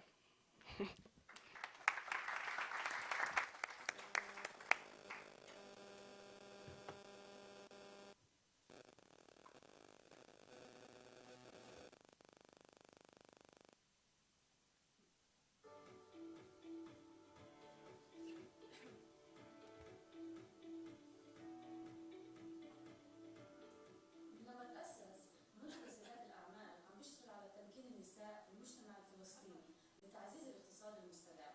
مشروع كلاستر بيساعدنا نحقق هاي الأهداف من خلال توفير تدريبات إلكترونية ووجاهية وتدريبات في مواقع عمل مختلفة لتعزيز المهارات والاندماج الاجتماعي. كلاستر هو برنامج رائع للتعلم عن بعد. بجد فرصة رائعة جدا إني أنا أتعلم شيء جديد عملي متوفر مكوناته في كل بيت، اضافه للتدريب العملي، اضافه نوعيه لها مشاكل او اخطاء كنا ممكن ان نوقع فيها خلال التصنيع. من خلال المشروع انا كان دوري اعطي الصبايا تدريب على تصنيع الاغذيه، قسم منه عملي وقسم منه اساسيات التصنيع. ساعدني التدريب العملي انه فهمني التقنيه الادوات اللي لازم انا استخدمها بالتصنيع الغذائي من اجل نجاح صنع كان رب بندوره او دبس رمان او غيره، يعني نجاح العمليه التصنيعيه. الانترتشينج سكيم اللي صارت مع احدى المراكز النسائيه، كمان كان في فيدباك كثير ممتاز من المؤسسه الشريكه، وقدموا لنا مجموعه من المعلومات والنصائح على تطوير فكره الانترنشيب، وقدمنا لهم برضه فيدباك اضافي على كيف ممكن هم يطوروا عملهم. كلاستر هو الصحه والبيئه. طبعا انا اخذت واعتمدت جزئيه التصنيع الغذائي المستدام، كمان تلقينا تدريبات وجاهيه وتطبيق عملي للتصنيع الغذائي. كلاستر هو بالنسبه لي الابداع، التطوير، الرياديه. شعرني مشروع كلاستر بانه يعطيني فكره عامه عن انه كيف ابدا مشروعي، بشوف التفكير التصميمي وكيف اوظف التفكير التصميمي في مشروعي ونجاح مشروعي فيما بعد. تم استقبال مبادرة برحمة توعية الزهران، والتي ساعدتنا في حل بعض المشكلات في المصنع عن طريق سؤال مندوب الخبرة، وكذلك ساعدتنا في حل بعض الأمور المالية والإعلامية والفنية الذي كان له دور كبير علينا. قبل مشروع كلاستر مهارات التقنية في مجال التصنيع الغذائي كانت قليلة جدا. مع مشروع كلاستر في التصنيع الغذائي بالعكس المهارات زادت أكثر وصرت بقدر إني أفيد حالي فيها وأفيد غيري. البرنامج هو فكرته إنه كيف إنه الصبايا يكون في عندهم اكتشاف ذاتهم، كيف يطوروا من مهاراتهم التقنية والشخصية بحيث إنهم يكونوا قادرات على الحصول على وظيفة لائقة أو لتطوير مشاريع شخصية. هلا كل واحدة إنه أنا أحكي إنه هو عمل نقلة نوعية بفراغ، نقلة نوعية بالخبرة عندي وهو كان إبداع. بالنهاية إحنا بنآمن إنه مشروع كلاستر عمل تأثير إيجابي على الشركات والبيئة المحيطة فيهم، مش بس من خلال المهارات المكتسبة، بس برضه من خلال خلق طريقة تفكير جديدة، خلقهم يآمنوا في أفكارهم ويطبقوا.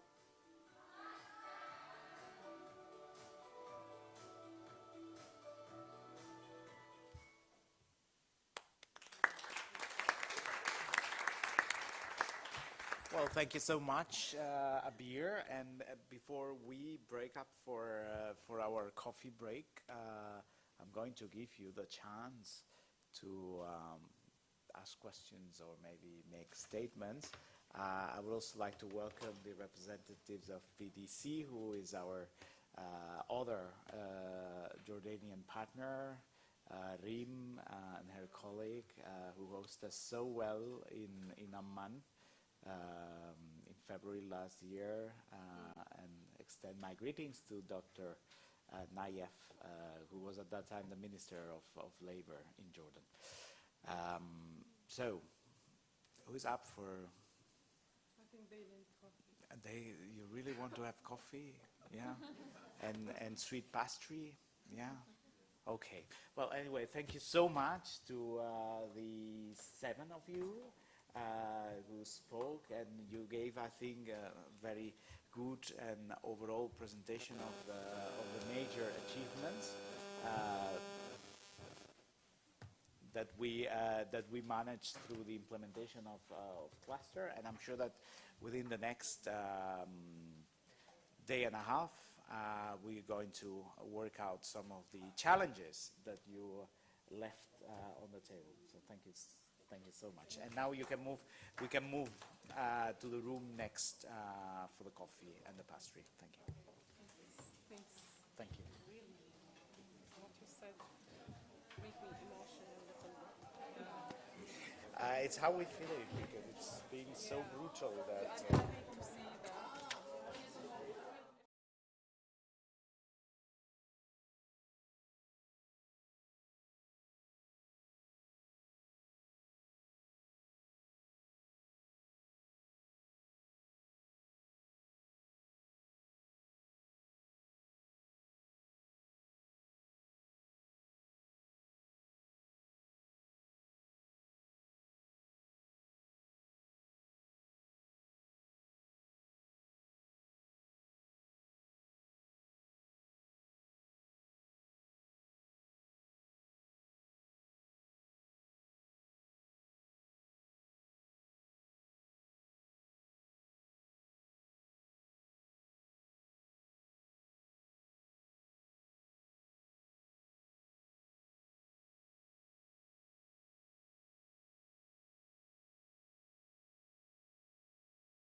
And let's start the second session. It will be the continuity, better than the first one. I think you could appreciate, all of you that you participate in the project, how this project has a component that is really interesting, that it's team building. We are really, let's say, a family in the team. So this allows us to imagine this final conference as really a gathering, really not a formal final closing session, but a session that provides us the opportunity to share and to even express what has been our feelings, like in the last session, about the challenge and the issues that we can even improve for the future. So in this ambience of complicity, we have also envisaged a second session with also some cycle of friends, let's say the friends of the cluster project. This is a series of institutions, of course, perhaps there is more institutions, but these ones, they are very close to our proposal. And also, there are institutions that can help us to understand better the potential incidents of the project and the context where this project is, can be by itself a reference. So in this session, we will start by providing some reflections of what we would like to be the strategic orientations emerging from cluster. In somehow, they told, or our Palestinian colleague was explaining that they volunteering to do things.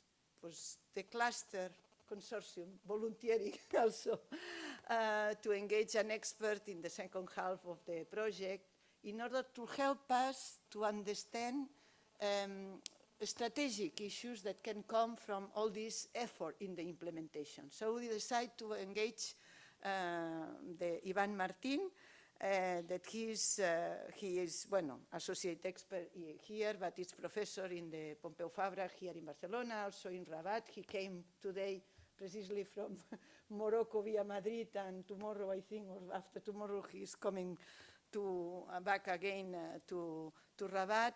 And what we ask to Professor Ivan is to reflect from an outsider, if I may say, of the project, to reflect on how we can abstract some lines that can be really what the title of this project, a cross-border regard to the project, the add value of this project to whatever are the initiatives on the ground. So after his speech or his intervention, the ones present in the table, according to whatever they have their strategies, and you will see very interesting, they can also reflect in somehow what Ivan will tell to us. So, first of all, Ivan, you have the floor. Okay, thank you very much, Gemma. Thank you, everybody, for holding on at this late time of the evening, where probably you have other things in mind. As Gemma has said, I'm going to present a few outsider reflections. I'm one of the last comers to this cycle of Friends of Cluster and of all the partners. I first had the opportunity to meet you all in Tunisia, in Tunis, in Hammamet in July this year, 2023.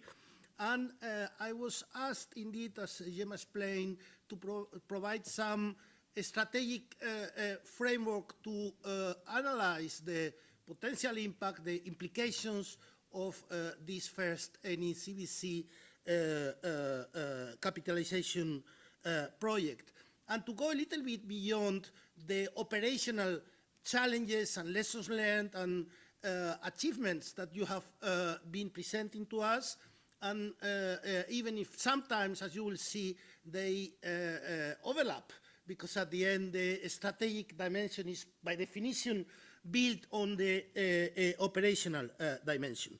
In any case, as you will see, I will go well beyond the project. I'm happy that the representative of the Union for the Mediterranean Secretariat is here. I will engage into a wider Euro-Mediterranean perspective. I am doing this as independent expert. I'm expert on employment, on labor migration, and for many years, I don't know whether I'm still, but probably yes, I was working mainly on Euro-Mediterranean relations. I spent 3 years discussing the Union for the Mediterranean back in 2008, 2010. And I do this exercise on the basis of, first, the discussions we had in Tunisia in July. Second, your contributions in August that were summarized in this preparatory document that IEMed has prepared. And last but not least, in reading all the rich variety of documents produced by the project. I'm one of the very few ones, together with you, outside the project, that has gone through them.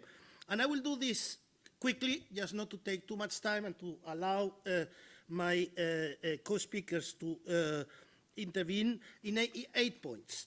The first one, I think it is important, is to make clear, and Anna in her introduction earlier today has made it clear, if I have to choose 2 or 3 challenges in the Euro-Mediterranean context, well, probably one is conflicts, and this is goes well beyond the discussion here, but this frames a lot of other things, of course. But then, apart from conflicts in all the manifestations they come in the region, I would say youth inclusion, female inclusion, in particular in the south, and green transition. And this project had the merit to combine them all. And the interesting common element in these 3 topics is that they require a paradigm shift. This is said in several documents of the project. It is a common place, of course, but at the same time is very much true. And I will discuss what is the implication, because paradigm shifts don't happen quickly, by definition. This doesn't happen overnight unless there is a major catastrophe. This sometimes happens through a catastrophe, but let's hope we get spared of that. In any case, this shift of paradigm also requires innovation. There is a clear need of innovation in the actors involved in addressing these challenges. And here the project was very relevant, because you represent a variety of actors that very often are not directly involved in addressing these issues. Innovation in approaches. And I would say something that I don't think this project managed to do so well, because I'm university professor, so I like to be critical as well, is innovation in the perimeter. It's very interesting. We have seen 7 presentations, one after the other, in a cross-border cooperation project. I would have expected 2 or 3 presentations, joint presentations. And as you know very well, this project, as many other cross-border cooperation projects, have been, as a matter of fact, parallel 7 projects with similar approaches and with some interaction at the steering committee level, but not as much as at operational level. And I think this is the remaining challenge, to go a step further in terms of innovation. And this is, of course, not so easy to do. Then, second element that seems to me very important is we have been all, you have been all working on employability, basically, on skills, on training. This is very important. It's a key stepping stone, but it is not by skills enhancement that needs are going to stop being needs. The key element is employment. It's not skills. Oh, sorry, this is me. From Guinea. Okay, no, sorry.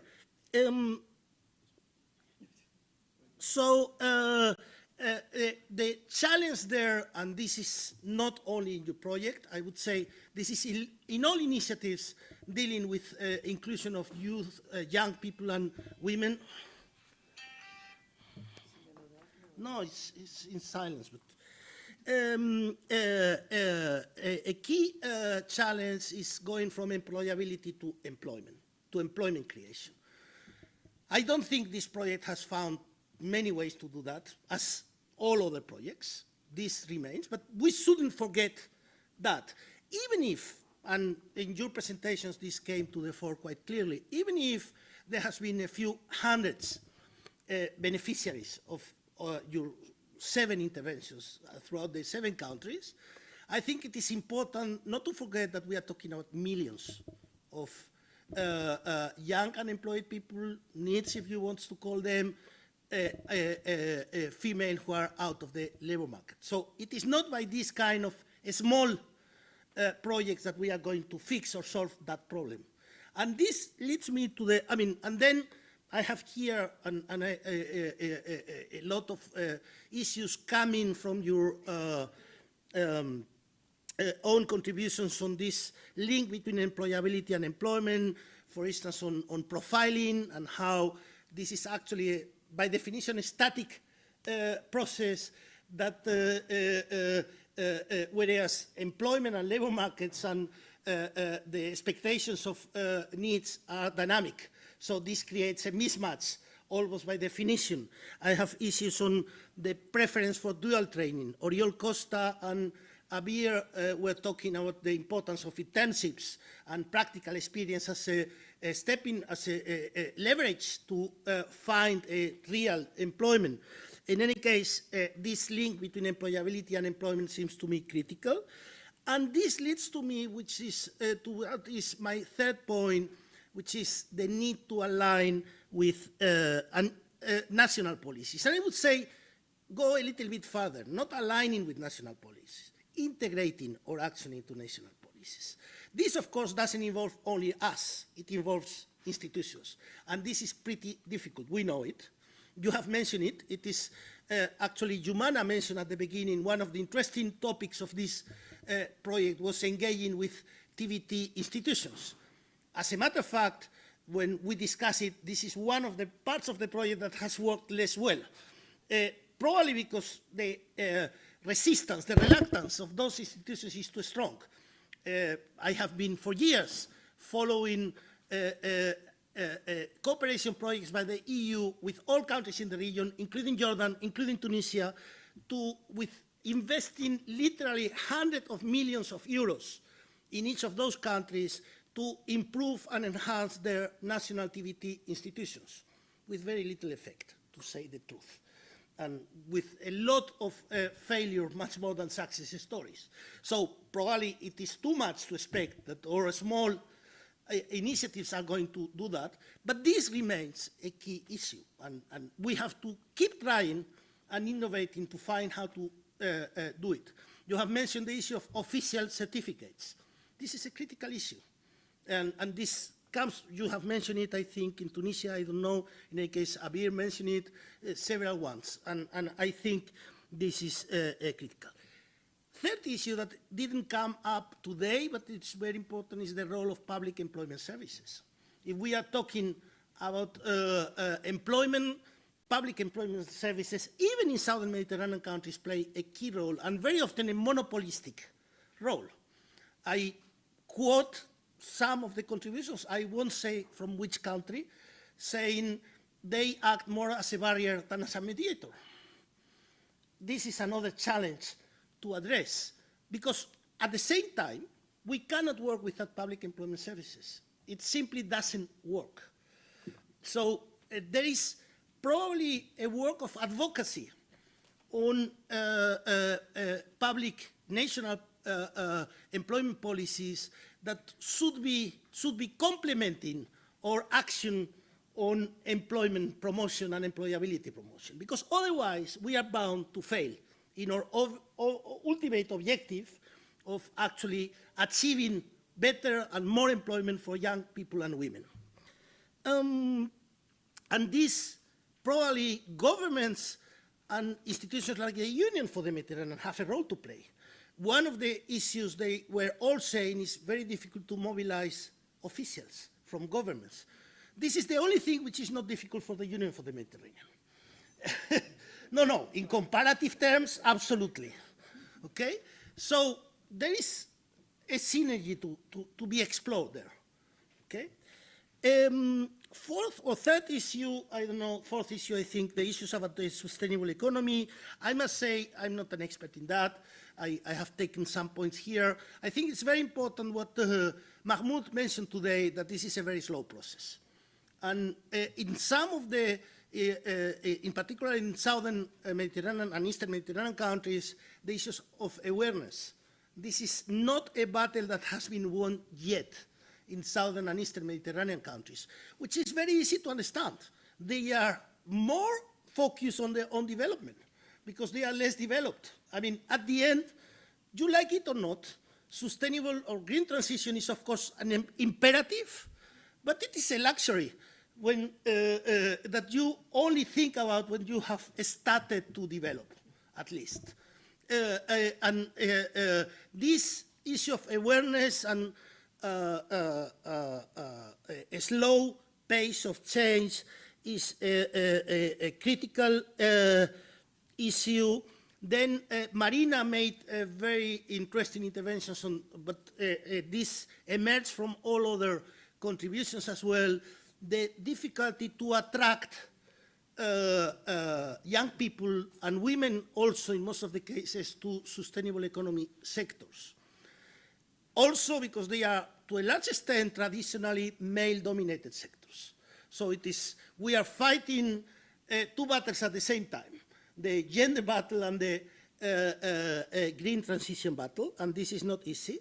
But I will keep one sentence on this that for me was very important. From Tunisia, it was Marina, I think, who pronounced it, and I credit it, because I think this is fair. She said, well, the real difficulty is not to create jobs in the green sectors. This is, at the end, something quite easy today. The real difficulty is to create green jobs in traditional sectors. And this is probably where the chances or prospects of green transition lie. And I think we should keep that. I mean, the project rightly focused and combined sustainable economy sectors with youth employment and female employment. But we should go with this green transition agenda well beyond the sustainable economy sectors to the overall economy, and to make sure that inclusiveness of young people and women in green jobs concerns all the economy and not only a subset of the economy in rural areas or in coastal areas.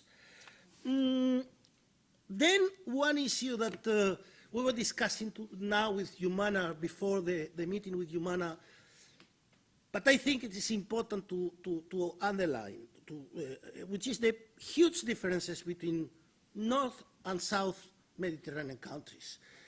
I mean, youth needs doesn't mean the same. Needs in Southern Mediterranean countries are basically school dropouts. In Northern Mediterranean countries. In Southern and Eastern Mediterranean countries, they are very often educated women or even educated men. And this is a completely different target audience. We cannot address them with the same tools. We were discussing with the Italian members, I mean, in many Southern Mediterranean countries, you have issues even of internet access, connection, or equipment, which is not the case in European countries in most of the cases. In some fringe, extreme cases, yes, but very rare. Women employment doesn't mean the same in North and South countries, South European Mediterranean countries. I mean, there is a cultural barrier very clearly in relation to women employment in Southern Mediterranean countries. This is reflected in statistics, 25% average participation rate. And this requires different approaches than in the North. It's not just offering them training that is going to solve this cultural barrier. This is very often, and you as women, you know it very well. But sustainable economy doesn't mean the same. I have mentioned before that the level of development plays a key role there.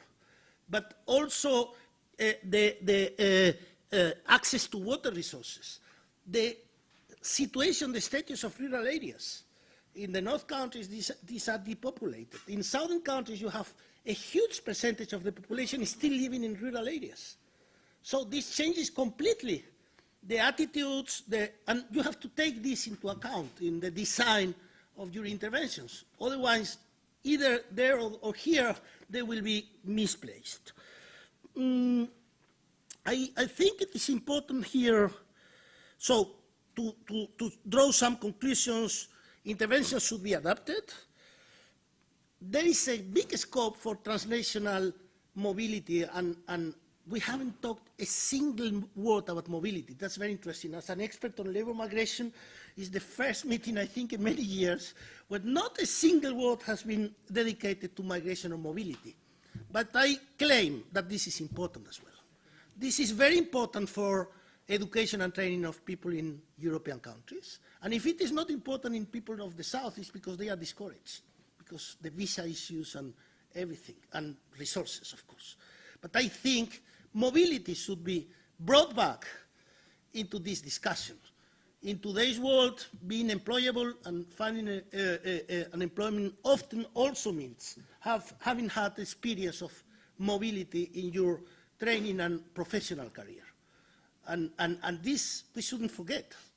And we shouldn't renounce in advance, because this is part and parcel of the process. And these differences between the North and the South, I think it is important. I will take only 5 more minutes, Gemma.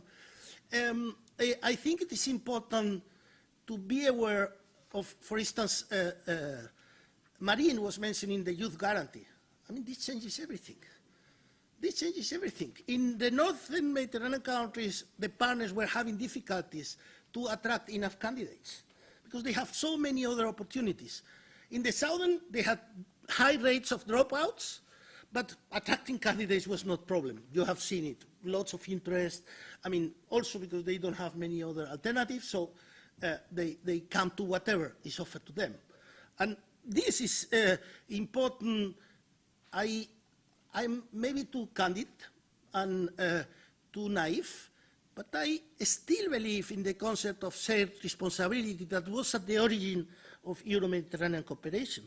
And I think the responsibility of European countries and at a smaller scale of European partners is to do the best to extend those different frameworks that help to make life of women and young people in Europe easier in labor market integration terms than for those in southern and eastern Mediterranean countries, to extend those frameworks.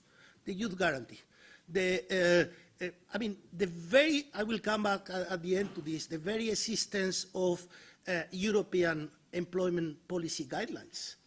There was an attempt at the beginning to develop the Euro-Mediterranean employment strategy.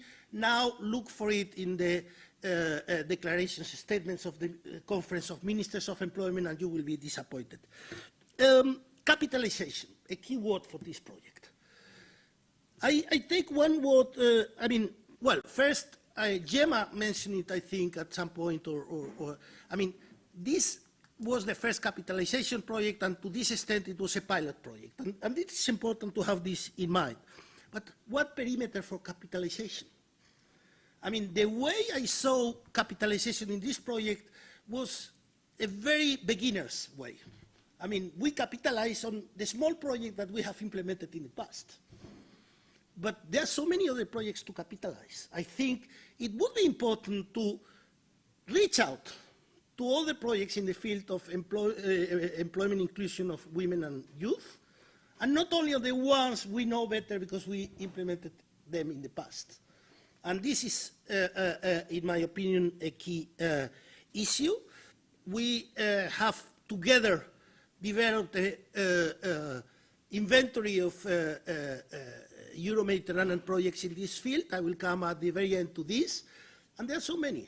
So why should we capitalize only ReSmile or Helios or whatever? No, we should capitalize interventions at the very least, in the Euro-Mediterranean context in these areas. And then how to ensure, I mean, who was it? It was one of you in the interventions, how to ensure sustainability of project achievements and continuity. How to bring forward what are considered by you success stories of this project, the e-learning platform or whatever. There is a discussion to be there. Is our institution the best place to do that? Or it should be institutionalized somehow? There is, in any case, what is very clear is if there is to be any chance of success, this has to be at some coordination level. I mean, it is not from a small institution in one corner of the Mediterranean, whether south or north, that this is going to be fully capitalized. So the issue is how we have to adapt our strategies along the learning curve on the issues we are dealing with, and this is important. Of course, here there is a major issue. There is the contradiction between the word capitalization and the word project. I mean, you cannot capitalize with projects lasting for 2 or 3 years, very framed in the terms of reference of the call for projects that actually leave very little freedom to the partners to design their own project. This has to be thought. I have noted here, maybe innovation is needed not only in addressing employment challenges, but also in funding modalities for CBC, I talk in front of one representative, and other European and Euro-Mediterranean frameworks, which are quite standardized, I would say, and this doesn't necessarily always adapt itself to the needs of the objectives we are discussing. Synergies with other similar projects. I have mentioned it before, but it is important. Something that is mentioned once and again and never done, a pool of project-generated resources.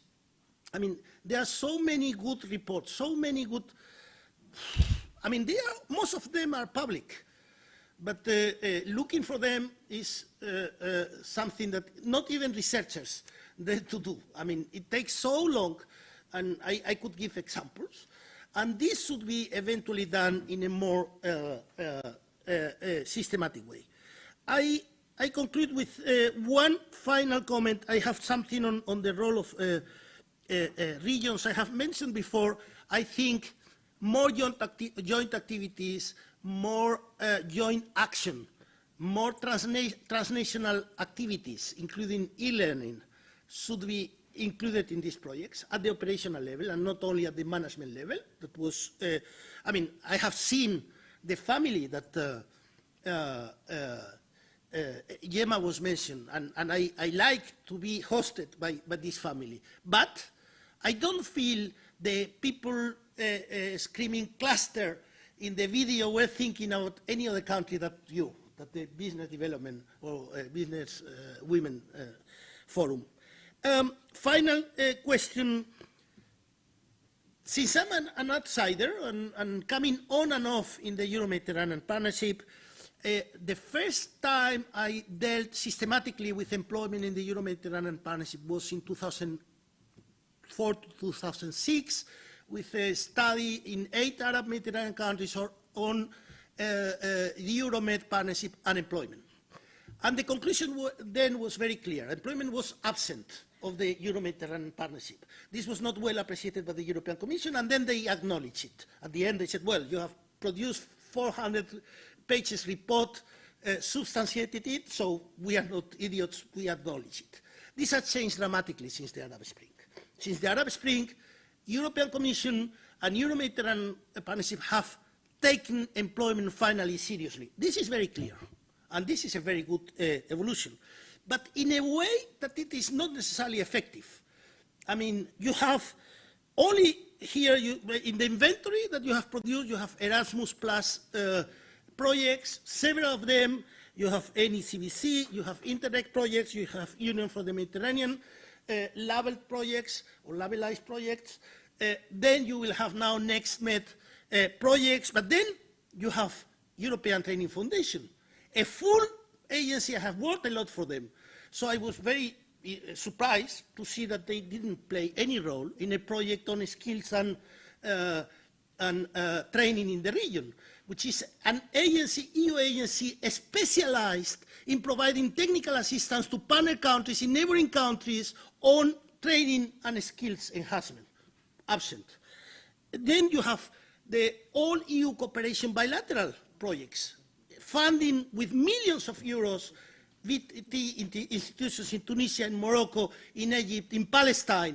These countries I know, in Jordan as well, by the way. Okay? You have bilateral cooperation by member states and decentralized cooperation by local and regional authorities. And all this, I quote one of you a moment ago, I won't say who, a jungle of projects. He smiles. This is a jungle of projects. For any outsider, I have been working on this for many years, but for many outsiders, this is impossible to understand. And this doesn't give the impression really that they take it seriously. They do many things, just to say, well, it is not here, where is it? I don't know. My call, projects are very important, and they are a first stepping stone into addressing these issues, but strategies are needed.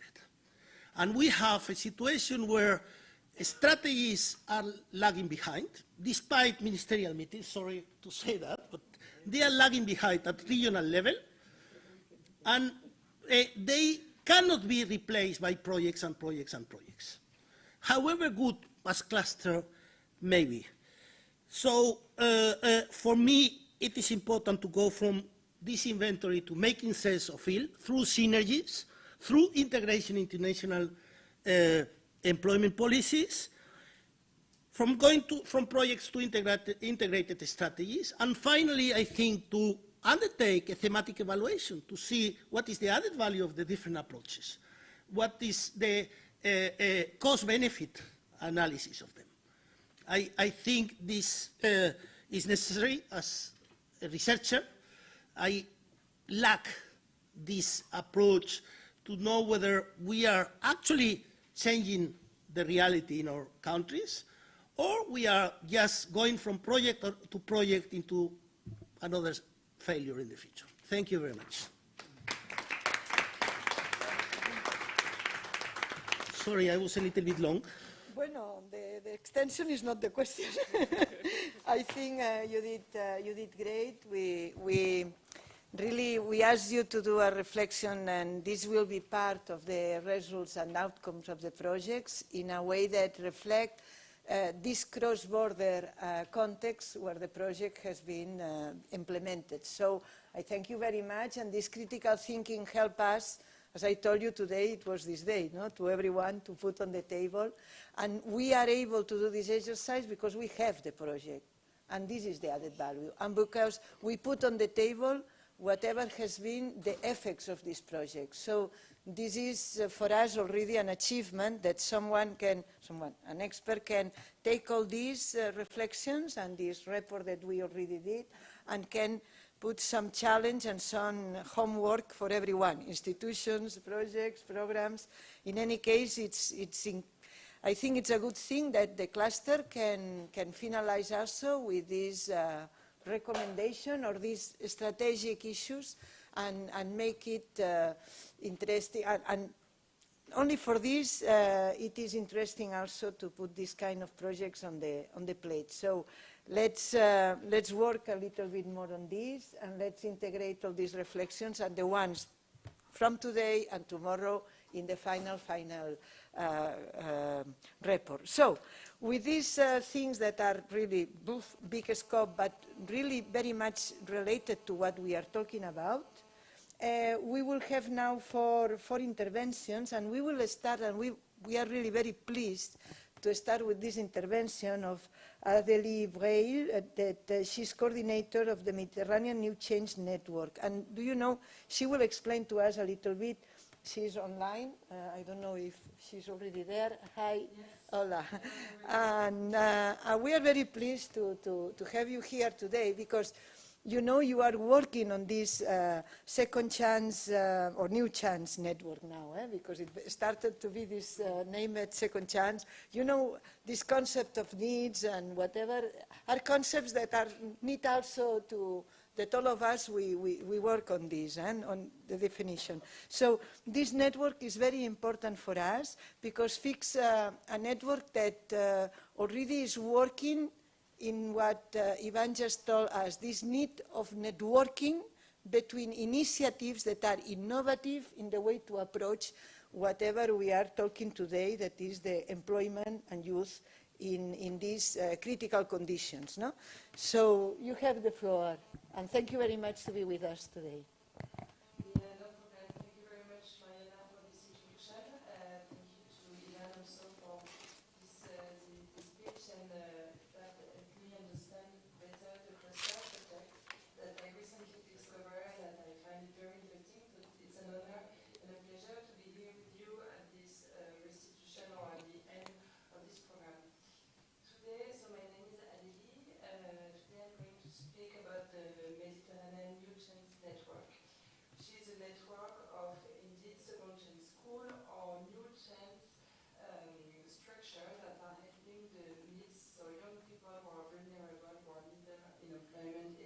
Or training to go back to a social professional insertion.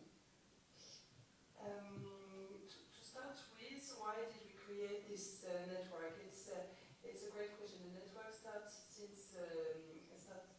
in 2012, and it was funded because the context is more or less the same on the two shores of the Mediterranean. The figures are really alarming, and we have to do something about this need situation and joblessness of young people aged between more or less 18 and 25 on both shores of the Mediterranean. The World Bank is formal about the number. If we don't do nothing about dropouts in this region of the world, if we don't act and if we do nothing about dropouts and unemployment issues about the young people in the Mediterranean, it's more than 90 million young people that will be jobless by 2050.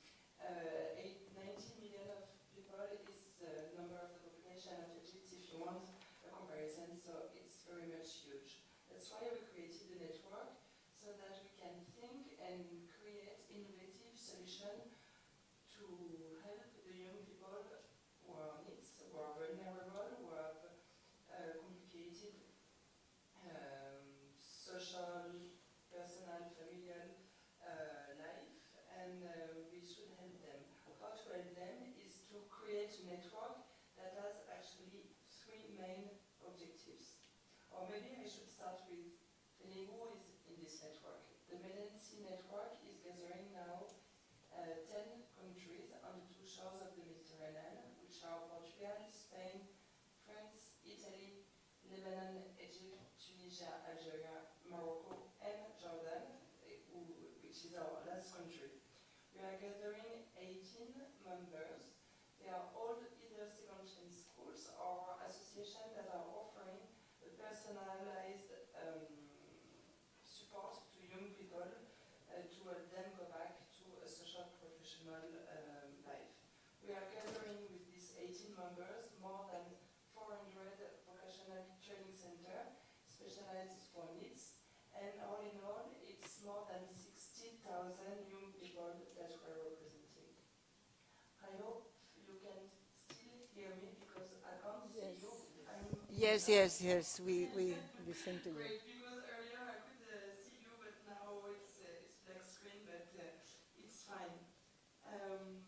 So all together, these 18 members, what are we trying to do? The first objective is our skill strengthening.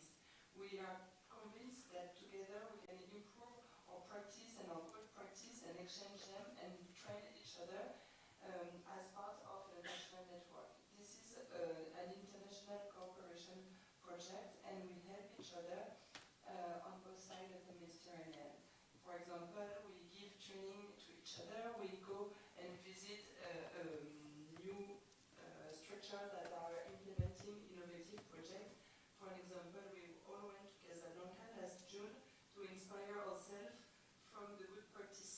the Moroccan good practices about environmental approach and how they train their needs to the jobs of the ecological transition. So I think it is also the link with today's introduction. That's an example how we strengthen our skills. The second objective is also to develop innovative projects on two shores of the Mediterranean. Together we try to think about innovative solutions, including cross-cutting topics that actually are very much central in our work, which are women inclusion and also inclusion through the new jobs of the sustainable development. For that, the first step that we always do is to gather the good practices in capitalization handbook. I think capitalization was also a big part of your cluster project. I have other examples to give you. We produces between last year and this year two handbook about gender mainstreaming in secondary schools and how to reduce inequalities between men and women, not only during the vocational training, but also after when they go toward their professional life. This handbook is available on our website. I will be more than happy to share the link with you maybe on this chat. This year, and the guide just was launched last week, is about environmental approach among our structure, and also it's a training catalog about all this new profession, all these new skills that young people can get trained to find a job that will also support the sustainable development. So it's a green skills and green trainings handbook that we just released, gathering what secondary schools on both shores of the Mediterranean are currently doing. Last but not least, our third objective is to create an advocacy task force. As I said, we represent in Turkey more than 60,000 young people who are needs, who are vulnerable, and that are often invisible. And that's a shame. They are not often talked about. They don't belong to public policies. They don't belong to international cooperation, project development. They are sometimes really invisible. And our work, and with our professional, with the 18 members, we are also gathering to think about advocacy strategy that now we have, and advocacy event or activities. For example, last week we were all gathered in Matosinhos in Portugal, organizing the annual conference of the Melency Network, and this is the occasion to invite not only national policymaker, the Minister of Education, João Costa, was with us, but also European Union High Commissioner for Employment, Nicolas Schmidt, was with us, the Union for the Mediterranean, and other actors and stakeholders that we want to bring a message from the young people. So the idea is always to make young people meet with the policy makers. And we also have advocacy activities that will be launched tomorrow at the occasion of the Mediterranean Day. I will share also with you our LinkedIn address. Thank you very much. This is very much all the activities we are implementing, which are solutions to improve the needs professional insertion, but with always having focus the women inclusion and also the green transition. Thank you very much. I stay available for a few questions. Otherwise, I thank you for this invitation. Thank you. Thank you very much, Adeli. You know, we feel necessary in order to provide this need of synergies You know, this network is existing. I don't know how many of you know about this network, and this network needs also to be known, and the same that the European Trade Foundation. This jungle of initiatives need to be also put in our frame of work, no, for the future initiatives. So we consider that today this is part of the context. And now, with our three speakers now, we will somehow ask them to provide us some insights, but after whatever has been said, mainly by Ivan and also about this initiative of the Mediterranean New Chance Network, but mainly as a result of whatever they have seen during all the afternoon. So, and for now, to do this, we will start with an initiative, the Better Technological Center, UBIC, University of Vic, and Joan Colom, that he's here, project manager. Bueno, you will introduce better what is the work of the Better Center, but what I can tell you is that here in Catalonia, Better Center represents one of the more innovative centers dealing with projects Interreg mainly, but also other projects, and also always leading with these green family projects that we are working for. So we would like to know, Joan, a little bit from your perspective, introducing your center a little bit, and how do you see this a lot of challenges that have been put on the table, mainly from the research that you are doing, no? Because you are researchers at the university. Thank you. Thank you very much. Do you hear me? Yes? Yes, you need to approach. Okay. So thank you very much, Gemma, and first of all, thank you very much, IEMed, for inviting us to this event.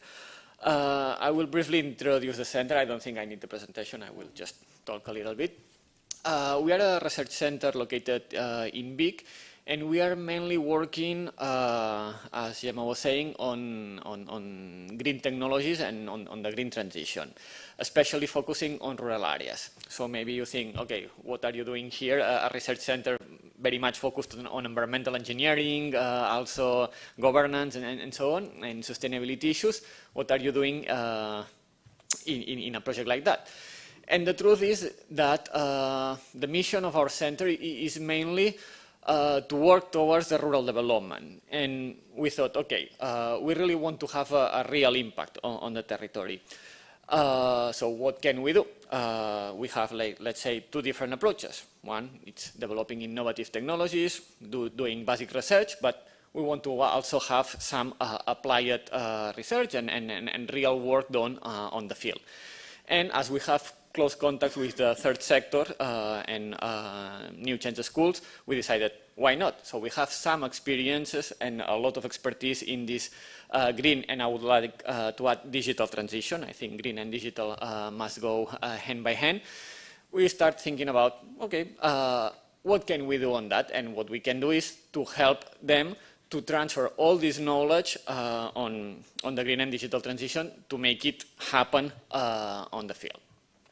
Then I would like to take some words where Ivan finished, because he said very interesting things. Some of them I fully agree, some of them not 100%, so I think this is what is nice in here, so we can discuss that. So he said two very interesting things, and for me a little bit contradictory. The first one, sustainability is a luxury.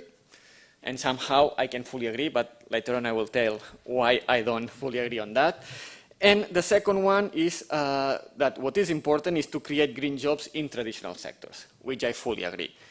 The thing is, and this is a sentence that I always like to tell, so we didn't move from the Stone Age to the Copper Age because of lack of stones. So we have plenty of stones. We moved from one age to another because we developed new technologies that were much better and much efficient than the old ones. And this is what we should think about the green transition.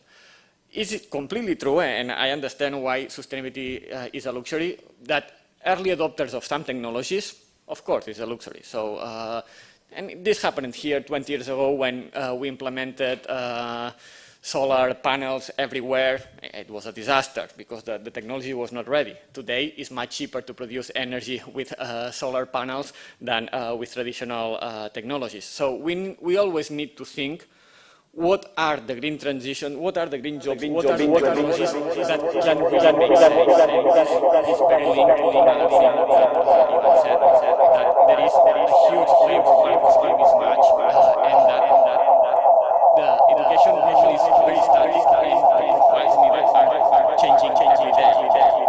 And this is completely true, and especially in education. And when we are talking about the green transition, and especially as you said, we always think, okay, we should go building buildings, produce chemical, nice, fine chemicals from waste, blah, blah, blah. This is not what green transition is about at this level. And for example, I always like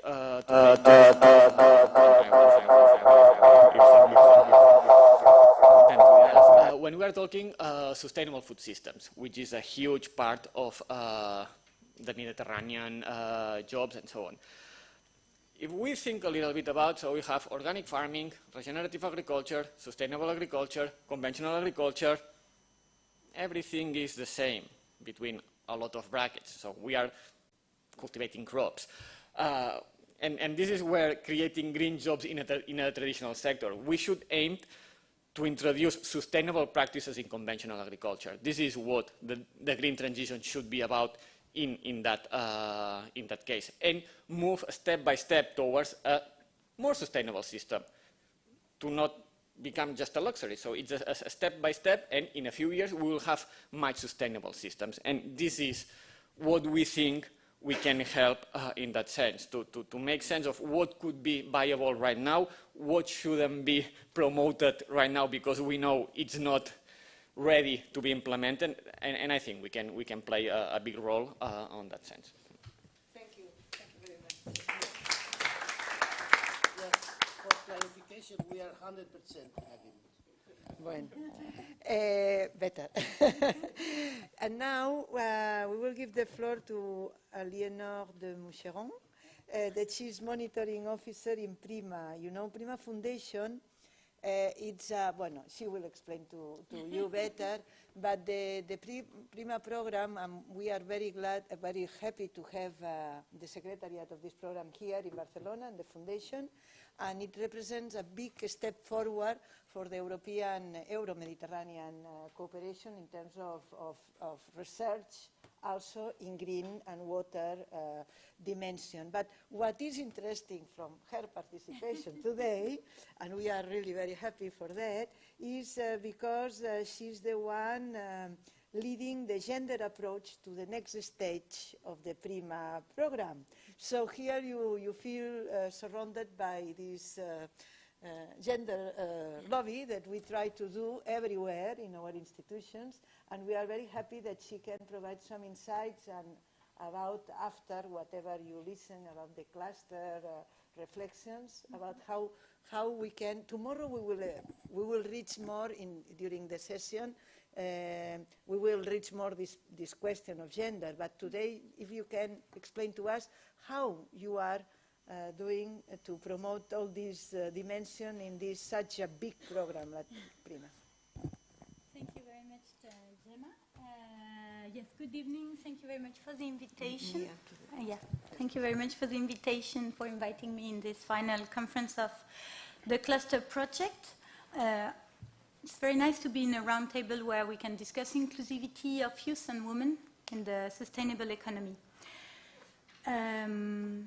I will present you the Prima gender strategy. So what is Prima? I will go very quick on this. Prima is an initiative of 19 countries around the Mediterranean, as you can see here, and we aim to foster research and innovation in the region with the support of the European Commission, and we have annual calls of 70 million each year. So you can see all the countries here. We have 11 in Europe and 8 in the south shore. Of there you can see also. Yeah, okay. Here it will be easier for me. Okay, so So, but I'm not presenting the details of Prima, and I will present you how we try to integrate the gender dimension in our program and in our project. To start with, I have prepared a SWOT analysis, and I will detail in my next slides each squares. So strengths, weaknesses, opportunities and threats. So let's start with the strengths, let's be positive. So to be gender responsive is a strategic priority for Prima. We design our calls to include the gender dimension. That means that the call text asks as a criteria to include the gender dimension. It is something that is checked by external evaluators. And it is each year more developed, this requirement, and it will be more precise in our next annual work plan.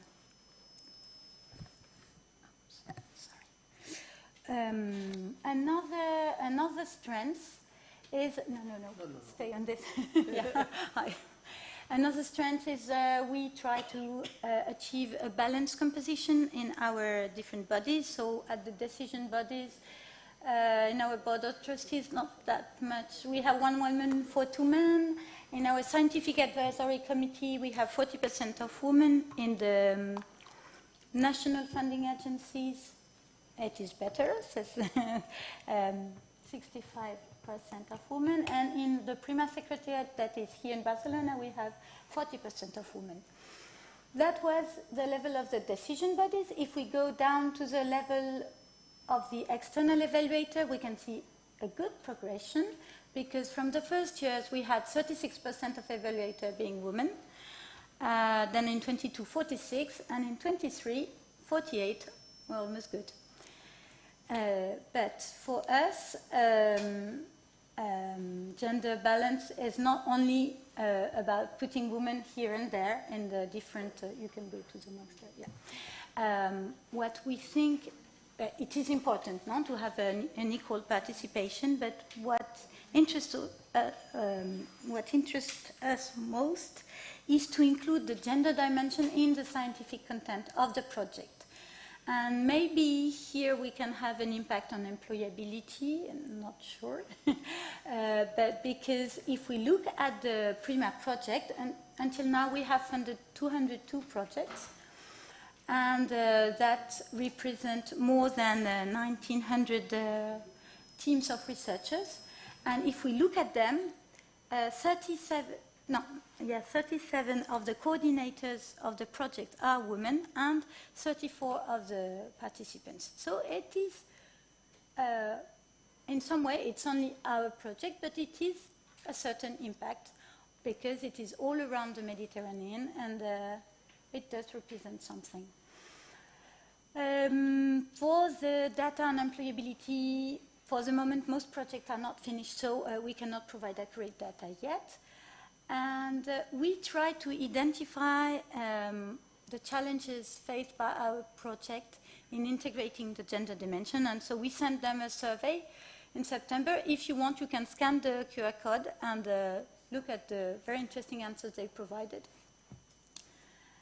And then, but I think it will be too long, but it was just 2 examples of 2 projects that aim to empower women through their project. So this is Nexus Nest, a very interesting project who wants to empower women farmers for sustainable welfare Nexus transition. And then the other one, but we don't have time, I think, to explain all this. And another example is Allo Farms, who aim to include women in decision-making processes within the silent agricultural sector. So those were the strengths. Now we can go to the weaknesses. What the coordinators reported in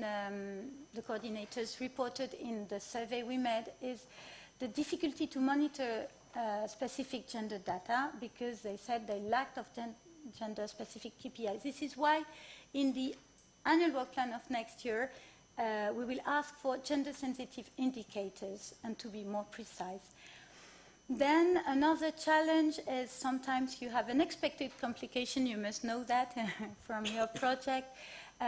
Sometimes the analysis at the beginning is very good, but then you have a pandemic coming upon you, and then there are delays and complication to interact with stakeholders, and then you cannot display that gender nuance analysis that you were planning to do. Another challenge was our project of research and innovation is to reach the market, and for this we try to promote capitalization. And another challenge is that projects have a duration of 3 years, and the time needed for social changes is much longer. The opportunities that we have in our context is that the EC rules made it very clear that you need to integrate the gender dimension to get funds, basically. And globally, most research and innovation programs include gender issues. There is a global consensus. And then we go to the threats. The threats are all patterns of discrimination of women. We still have it in our region, and it may hinder the promotion of women to decision-making position.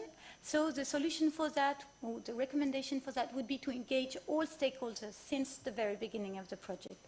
And then we have wars and conflicts, and for that, the only thing we can do is work for the peace through science diplomacy.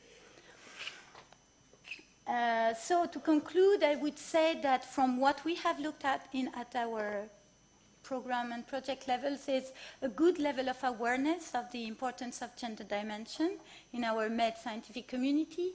We have also an encouraging participation of women in PRIMA program, in PRIMA projects, and in PRIMA experts. And we are progressing in identifying the challenges linked to gender in agri-food systems, water management, and welfare nexus.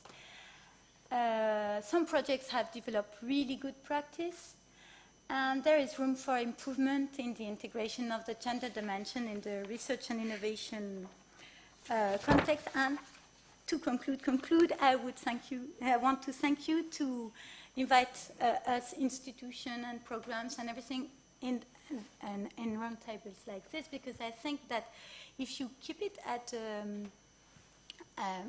we have to move together to advance, because if you look at the level of only on your own, gender dimension inclusion can be a bit deceptive sometimes. But I think it is through meetings like this that gather everyone, institutions, policymakers, project partners, and when we exchange feedbacks, that we can progress and achieve more things. Thank you, Leonor. I think this demonstrates some of the issues that Ivan tell us, the need of synergies. You see here some projects or programs. We are all leading with the same or similar challenge, and this is right that more transsectorial issues, spaces to debate and to exchange are needed. No? Today, it's just to put on the table and to profit that you are here and you can share in a green research, but green dimension, the same that the Beta Center, and some of the issues that we are sharing, no, if I may say. So now, well, Anna Dorandica, that you know from the beginning, because she came running from the big regional Union for the Mediterranean Forum today, that it's for us what Ivan says, our strategic there on the bottom, on the up, I'm sorry, we are on the bottom up of the practice, and then they are on this, together, but this is the truth. The governments and ministers are there, so we are very lucky because Anna is the project manager of Gender Equality, Social and Civil Affairs Division in the Union for the Mediterranean, working with youth and gender. And you know, we are lucky to have Humana today and Anna, because the both of them, they are working very much close and from the very beginning with cluster, and always it's a pleasure to send to them both our thoughts, our works, and they circulate this, and we need these complicities. And if I may say, also there is something about gender there, because it's different, no? I'm sorry, but it's true. It's a way to share, it's a culture to be able to be there always in the second round sometimes, no? That we want to be there, but we are in the second round. facilitating and mediating for this. So because we have this confidence and this, we asked her not only to share the new strategy for youth that she is coordinating from the Union for the Mediterranean, but also to take some of the considerations during this afternoon and to give us some insights if it's true what Ivan says, that we are a very small project and we don't have any chance to have a little bit of incidence, or if we can consider that something can be done on this regard. So, Anna, you have the floor. Thank you for giving the floor for this really challenging task. First of all, because it's 7 o'clock in the afternoon, and then because it was quite dense and rich. First of all, I would say that today, if you look at the picture of the regional forum, meaning the representative of 43 member states, in terms of gender equality, we are losing. I'm sorry. There was like less than 10% of women, first of all, and this is already something. Second, today I'm here to listen because, as I said at the beginning, we, as an intergovernmental or governmental organization, we need food for thought and for action. Just to give an example, Ivan was saying that employment became a priority only after several years from the Euro-Mediterranean process. It's true, but it's not really enough, because after 10 years, 11 years of ministerial declaration, and we had like some, I don't know, 5 ministerial declaration, only after the last one, we started working on a roadmap for implementation, where concrete actions, where we can have actors, funds, projects, were identified. After this, the European Commission and the UFM launched what they call the Community of Practice on Youth Employment, which is trying to gather the initiative, the project implemented in the region. But still there, we are facing a big problem, meaning that when we talk about community of youth on employment, we don't get the final target group, meaning the youth people. We have representative of institution, of network, and I have to say the average of age is above 35. I'm sorry, we are not talking about youth with youth. So this is a challenge that we have, and this is why what Ivan was saying, the need to have this kind of mapping of stakeholders working in the region, it's important.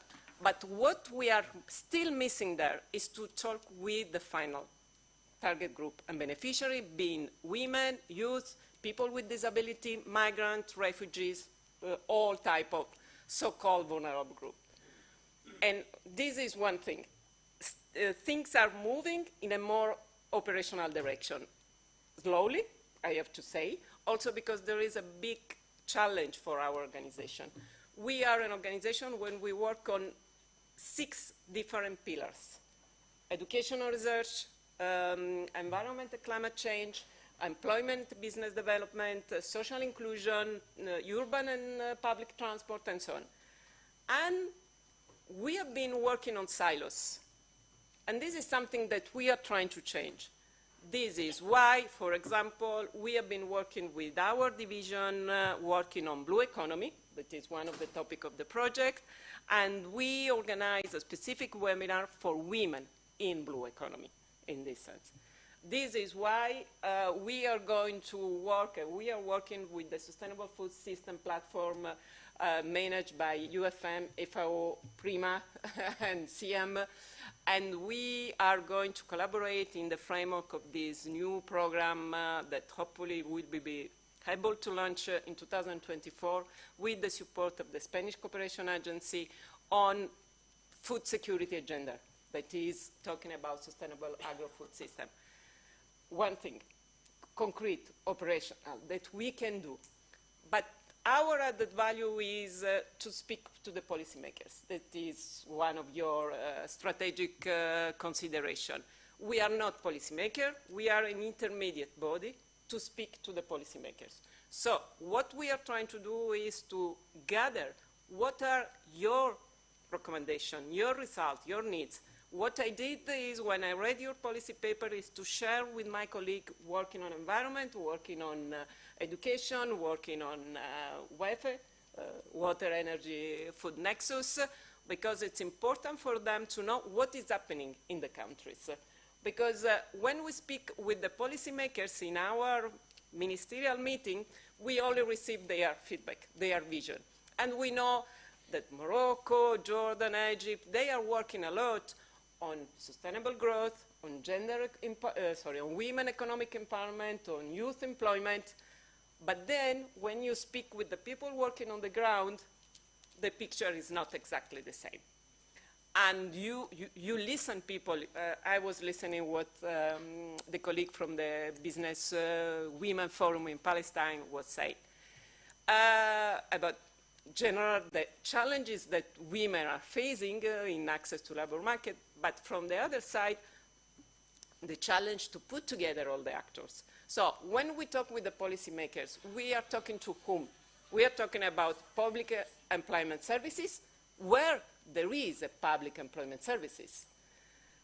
We are talking about private sector, but private sector, we talk about the association of small and medium enterprises. When we talk about business development and job creation, we need to talk with the financial actors. We need to talk with the banks, with the investors. And this is somehow missing. Because at the beginning, I think you mentioning to finance. Finance cannot come only from grants. I mean, Interreg NextMed, NPV is doing a lot of job. But in terms of sustainability, you cannot only rely on grants. You need investment, you need funds to be sustainable. And this means talking with people having money. From the beginning, to explain to them that beside the green, gender, social washing, there are things that are relevant and need to be done in this sense, especially for women in Mediterranean countries. I have a special passion for women, with all my due respect with youth, but especially. But beside joking, what I want to say is that, as you know, for Mediterranean, we are really trying to go on a more operational level by doing two main things. One is gathering this mapping of stakeholders of project ideas in terms to say not only what has been done, what is going on, but in order to understand the enabling condition to make a project a good practice or not a good practice. Because as you say, there is a jungle of projects. There is 10,000 of publication or report or policy brief or policy analysis. But if I ask you, what allowed you to have so many women involved in your initiative in Palestine? Why? Which were the preconditions? Because I can have a good practice working in Italy, in Spain, or in Tunisia, but it's not the same in another country. And I'm not talking only between southern countries, I'm talking northern and south. So, just to mention, I remember always an Interreg project implemented in Catalonia by the Forest Technological Center, and they presented a super initiative for job creation, where basically they decide to take a small forest close to Solsona, in the northern part, and decide to recover it, the biodiversity, to rehabilitate, by providing green jobs. I'm talking 15 years ago. And everybody was so happy. It was so fantastic. But then all the people were asking, yes, but how did you get there? And they explain, well, we did this methodology, we involved the stakeholders, and fantastic, yes, but how did you get there? And the key question was that the starting point of this project was because there was a regional funds coming from the European funds. Now, if you don't have this in your country, you will not be able to do this. So you have to find alternative solution in the condition where we are working. And this is, at the beginning, I would say, this is important to, I think one of the analysis that, the result that came out from your analysis is the needs to take into account the needs of the countries, the specific context, what the local communities need from this side. Because, you know, the donors, the international donors, but also the European Commission have this pretension of knowing everything and to go to the country and say, as you say, I have this beautiful project that I want to implement. On employment, there are millions of euros of projects implemented by GIZ, by the French delegation, by the Spanish delegation. But then when you ask them, okay, what you left on the country, which is the real change that you brought in the country, it's coming difficult. And after you ask yourself, with so many initiatives, so many projects, so much money, why we are still talking about needs, about less than 20% of women in the labor market? Why, where we are failing? This is a question that all of us should ask to ourselves, because it's not possible. It's not just a matter of lack of money. It's a matter of political willingness. It's a matter of mobilization of relevant actors, and it's a matter of governance of all the system, absolutely. So what I'm saying is, and I finish here, I'm sorry, to reply to the strategic consideration. There are three things on which the Union for Mediterranean is working quite,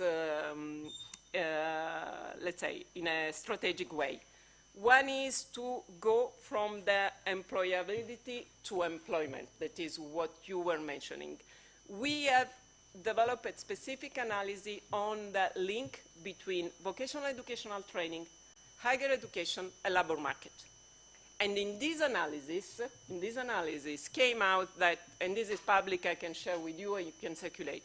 One of the things that came out from this analysis was that basically there are two parallel systems. They don't speak each other. So when you talk about curriculum, when you talk official training, if you don't put together the VIT system, the university, and the private sectors, everybody will be lost in the chain, in the process. And this one thing. Second thing is about green skills, green jobs. We have launched this call for proposal this year for finance green jobs. We are going to have more initiative on these areas. But one question that we raised to ourselves is, okay, but what are you talking about?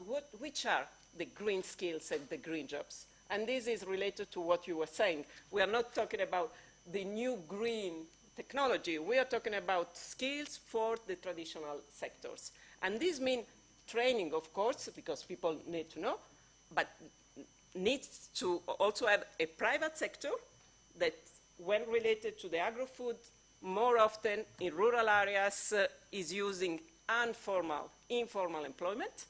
So I can provide all the skills for the green job that I want. But then I have no people making a legal contract.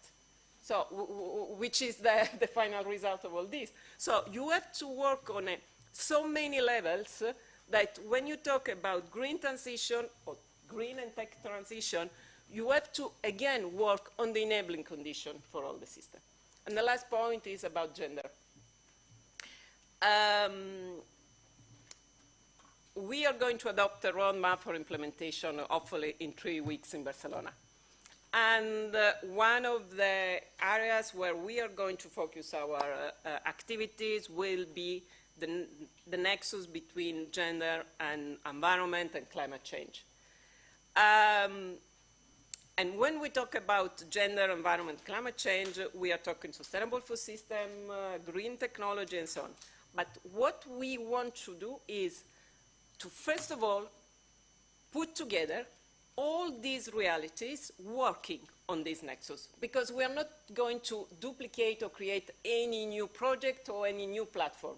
We want to offer a space where all the people working on this nexus are already doing things from an employment point of view, from an entrepreneurship point of view, for an educational training point of view, to see how to avoid work in silos and how to put together the knowledge, because in this case, yes, we can do our job, that is scaling up to the policy level. So meaning going to the Ministry of Albania, just to not mention anybody here, to go to the Ministry of Albania and say, look, we have a very good practice that we would like that you put in your system as part of your national public policies. This is what we can do. But we have to give them all the elements to say, this is going to work in your country because you can put in place these conditions. And this we are trying to do in all the matters. And I stop here. Sorry, I took too much time.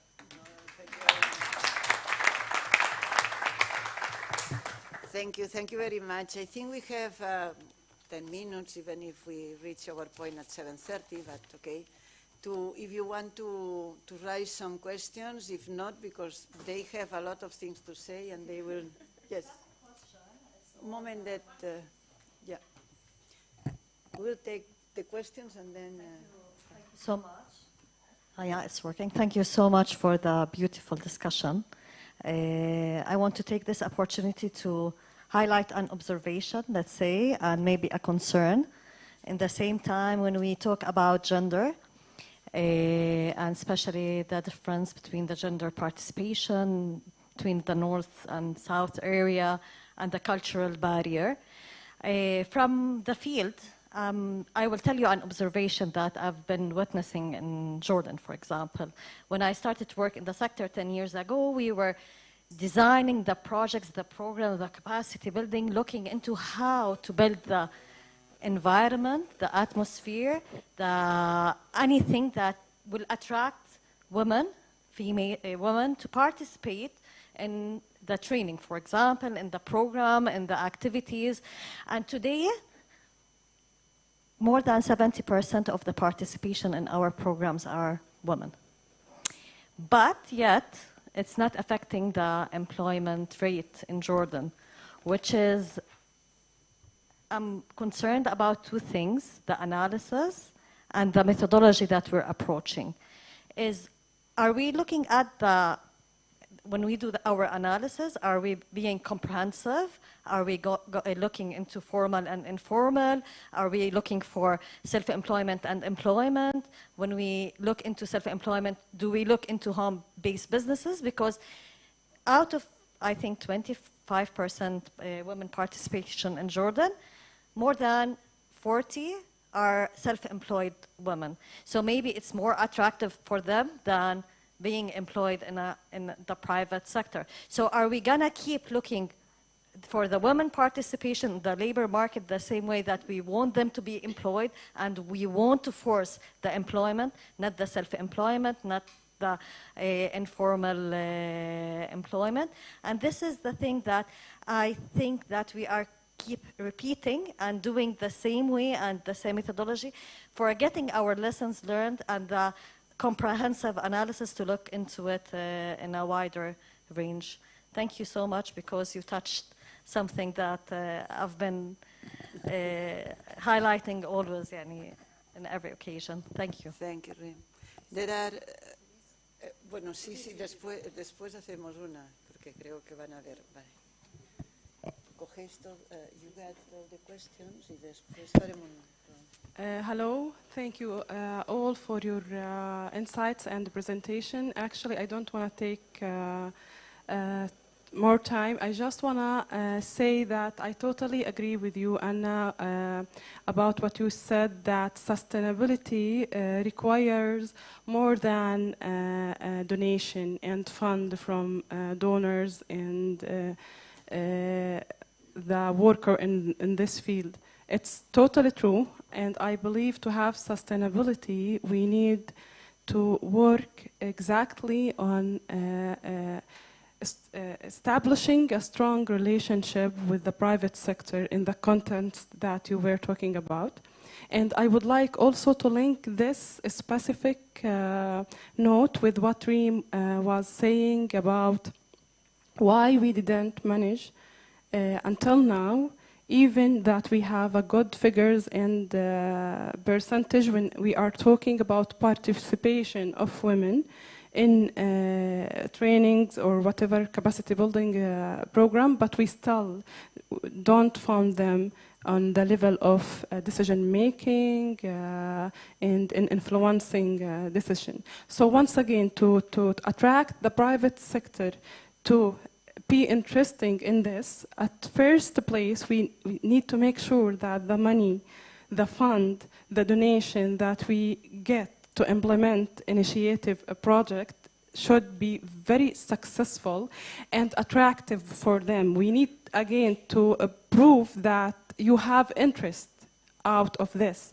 So money is talking there, and we need to prove this in this way exactly.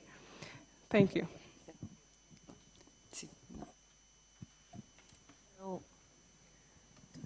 Hello. Hi, good evening. I'm Clara from the Public Employment Service of Catalonia, and since it has been mentioned several times, the role of the public employment services, I'm, of course, here just one single person, and I work in the international area, so most of the topics are not my daily topics, but I really want to thank you for challenging us, and I take all your opinions and all the challenges you have today presented. Of course, I think we are aware of them. Just a single remark on, for example, because we are associated partners in the cluster project, and the feeling, no, sometimes is that, of course, with the project timings that we have, and when talking about joining public administrations and private organizations or semi-private public, like the NGOs, everything, when we try to work together, the timings are very important here, because the feeling was like when we had the cluster project asking something to the public administration, we were like, yes, we want that, but you need that in 3 weeks because the end of the project is approaching, or because the midway of the project is approaching, and we cannot provide this in 3 weeks. We need maybe 6 months to provide this. No, so we are.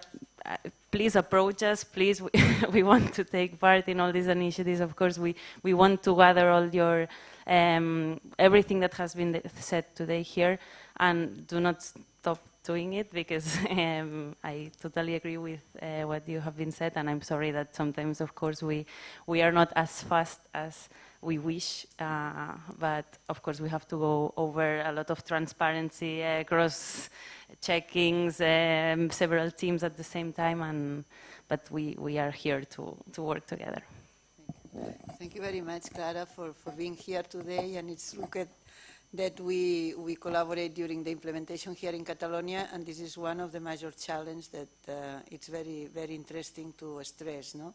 The different tempos between administration and the demands of the project, and this has not been taken into consideration enough during the definition, so we find that sometimes with the goodwill, but we cannot achieve. No? So thank you very much for this and for being with us today. And I wanted to thank you, Gemma, as well, because you said something very important, no, about sharing. In the end, we are people, no, here, and I think it's by creating these relationships and by getting to know each other that we carry out things in the end. And I think the way that we approach each other, it's really important. So thank you for inviting us here today, and I hope to see you, even if we have not been very present in the project in the end, in the future projects and programs. More intervention? Sí, here, aquí sí. And then we will do a round table. Thank you. Just which I have to underline is the convergence between all speakers today about capitalization by implementing synergy, and which said I converge to Anna that money is not a problem. The problem is the capability, institutional capability. And finally, just to alert my friend Ivan, that rurality in South Shore is not increasing, which is increasing, which rurality in the south is major than rurality in North Shore, but rurality in the rural population rate in the south is decreasing, as you might know, in Tunisia, in many other countries. Just to alert about it. Thank you. Thank you. So we start and we do like this. So just one comment about what we were saying about the need of funds and donors. First of all, of course, I fully agree on that, but I also liked the sentence that I don't remember who said that. There is like two parallel lines, one dealing more with training and education and the other one with private sector and employment.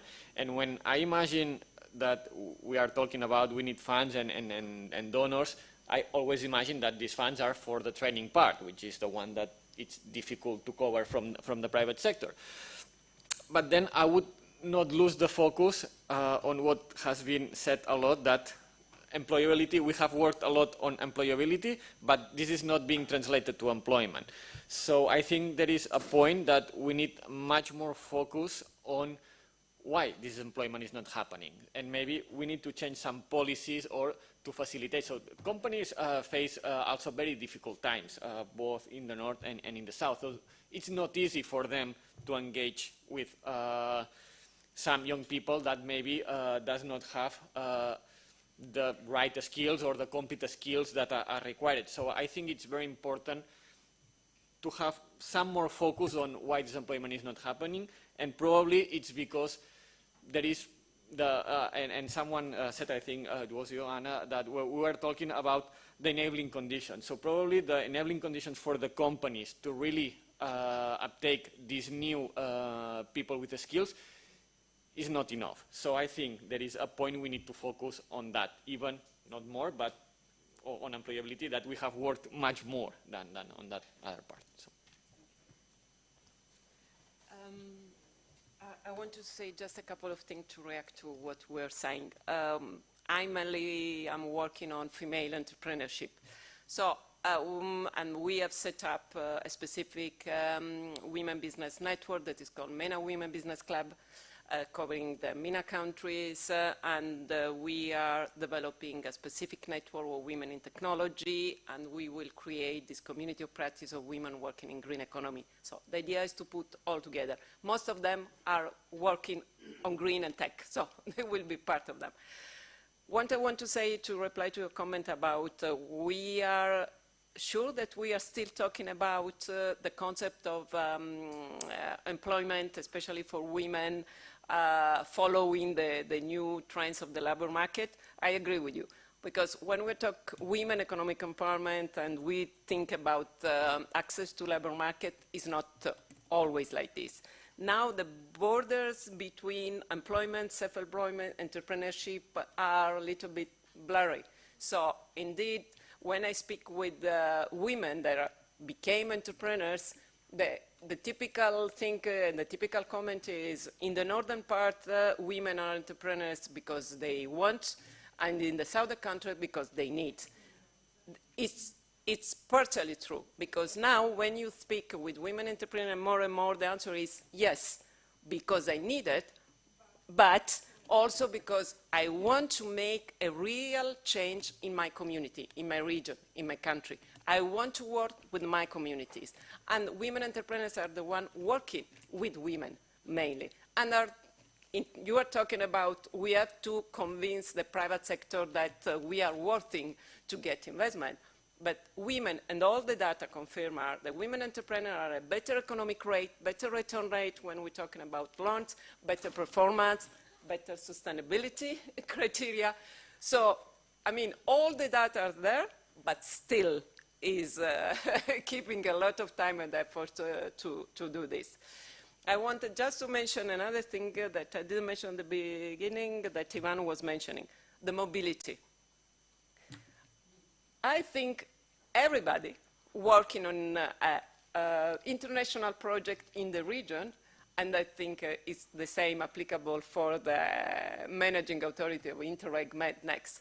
We face a very simple problem, the visa system.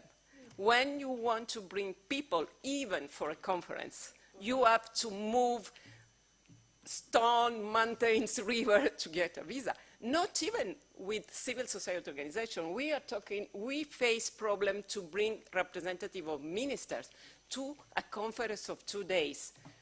Putting in place a system of mobilities when you have this visa system in place is very challenging.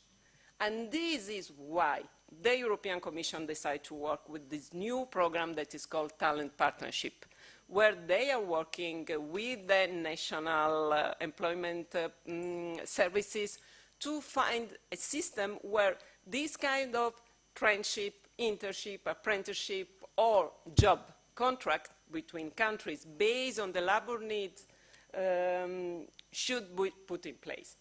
But this is, I mean, they have been discussing since 3 years, it's not even started. So it takes time. So it's good to talk about mobility and migration, but then again, the enabling conditions should be there. We have to talk with all the ministers involved to allow this kind of mobility, not only for a training or a study visit or exchange, but a more permanent problem. And this is nothing that, I mean, or you put in a perspective, a totally different perspective, the migration policy of the European Union, or you are not over there. I mean, this is the reality. Thank you. Thank you, Anna. I just wanted to ask to Ivan, because maybe I couldn't catch it. So what would be effective for employment? Because you had a critical thinking, but I couldn't get the solution. So that it's a bit naive as a question, but just to see if there is. Okay, I have 4 points, and this was the first one. Okay, great. So it's perfect.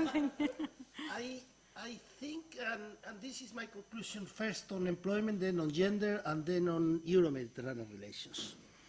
On employment, being an economist myself, I truly think that employment is basically an economic phenomenon. And as an economic phenomenon, it responds to structural conditions in the economy. And this is why, despite the similarity of rates and whatever, the unemployment and employment situation in the south and eastern of the Mediterranean is much worse than in Europe. However you want to mask it with all the statistics, and we can discuss this. So if we don't change the economy, the governance, including the governance, but also the international insertion mode of those countries, we cannot create employment in a sufficient level, first. The same happens for women inclusion.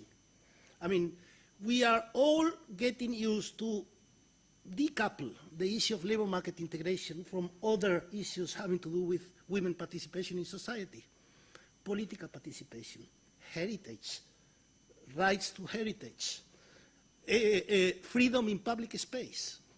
All these determine labor market integration of women as well.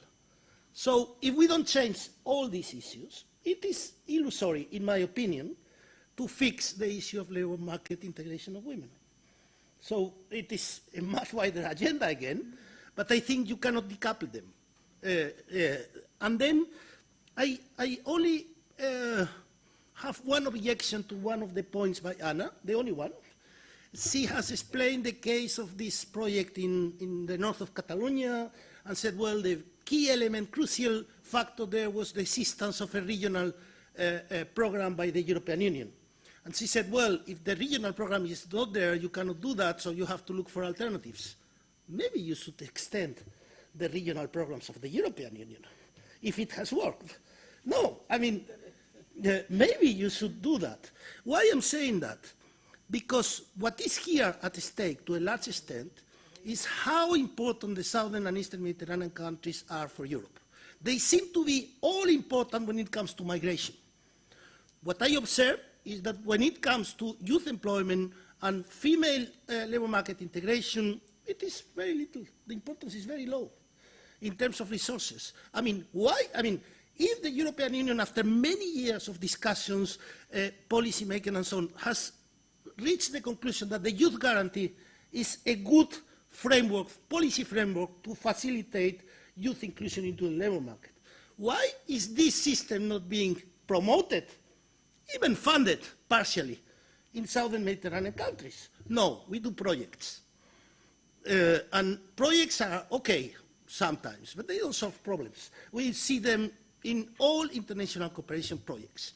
I mean, projects are good for many things, but certainly not to solve and fix structural problems. And we are dealing here with very much structural problems. And the final point with mobility, I fully agree, of course. I have mentioned it because we tend, I think that we shouldn't ourselves feel self-defeated. I mean, I have been dealing with this problem for 20 years. You remember when I was in Arab House 15 years ago, and I had to call the ambassadors and say, listen, if you don't give a visa, I will denounce you in public, whatever. And okay, but we have to say that mobility is part of today's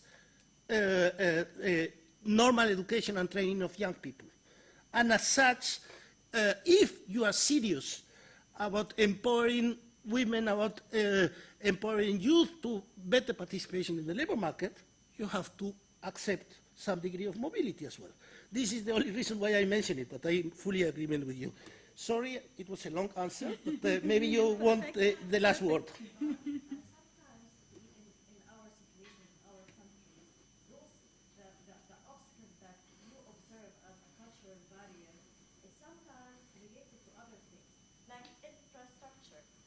For example, for me, if I'm living in a governorate that is far, far away from the main cities, and there's no infrastructure, there's no transportation, for my daughter to go and work, in my mentality today, I will not let her go and work.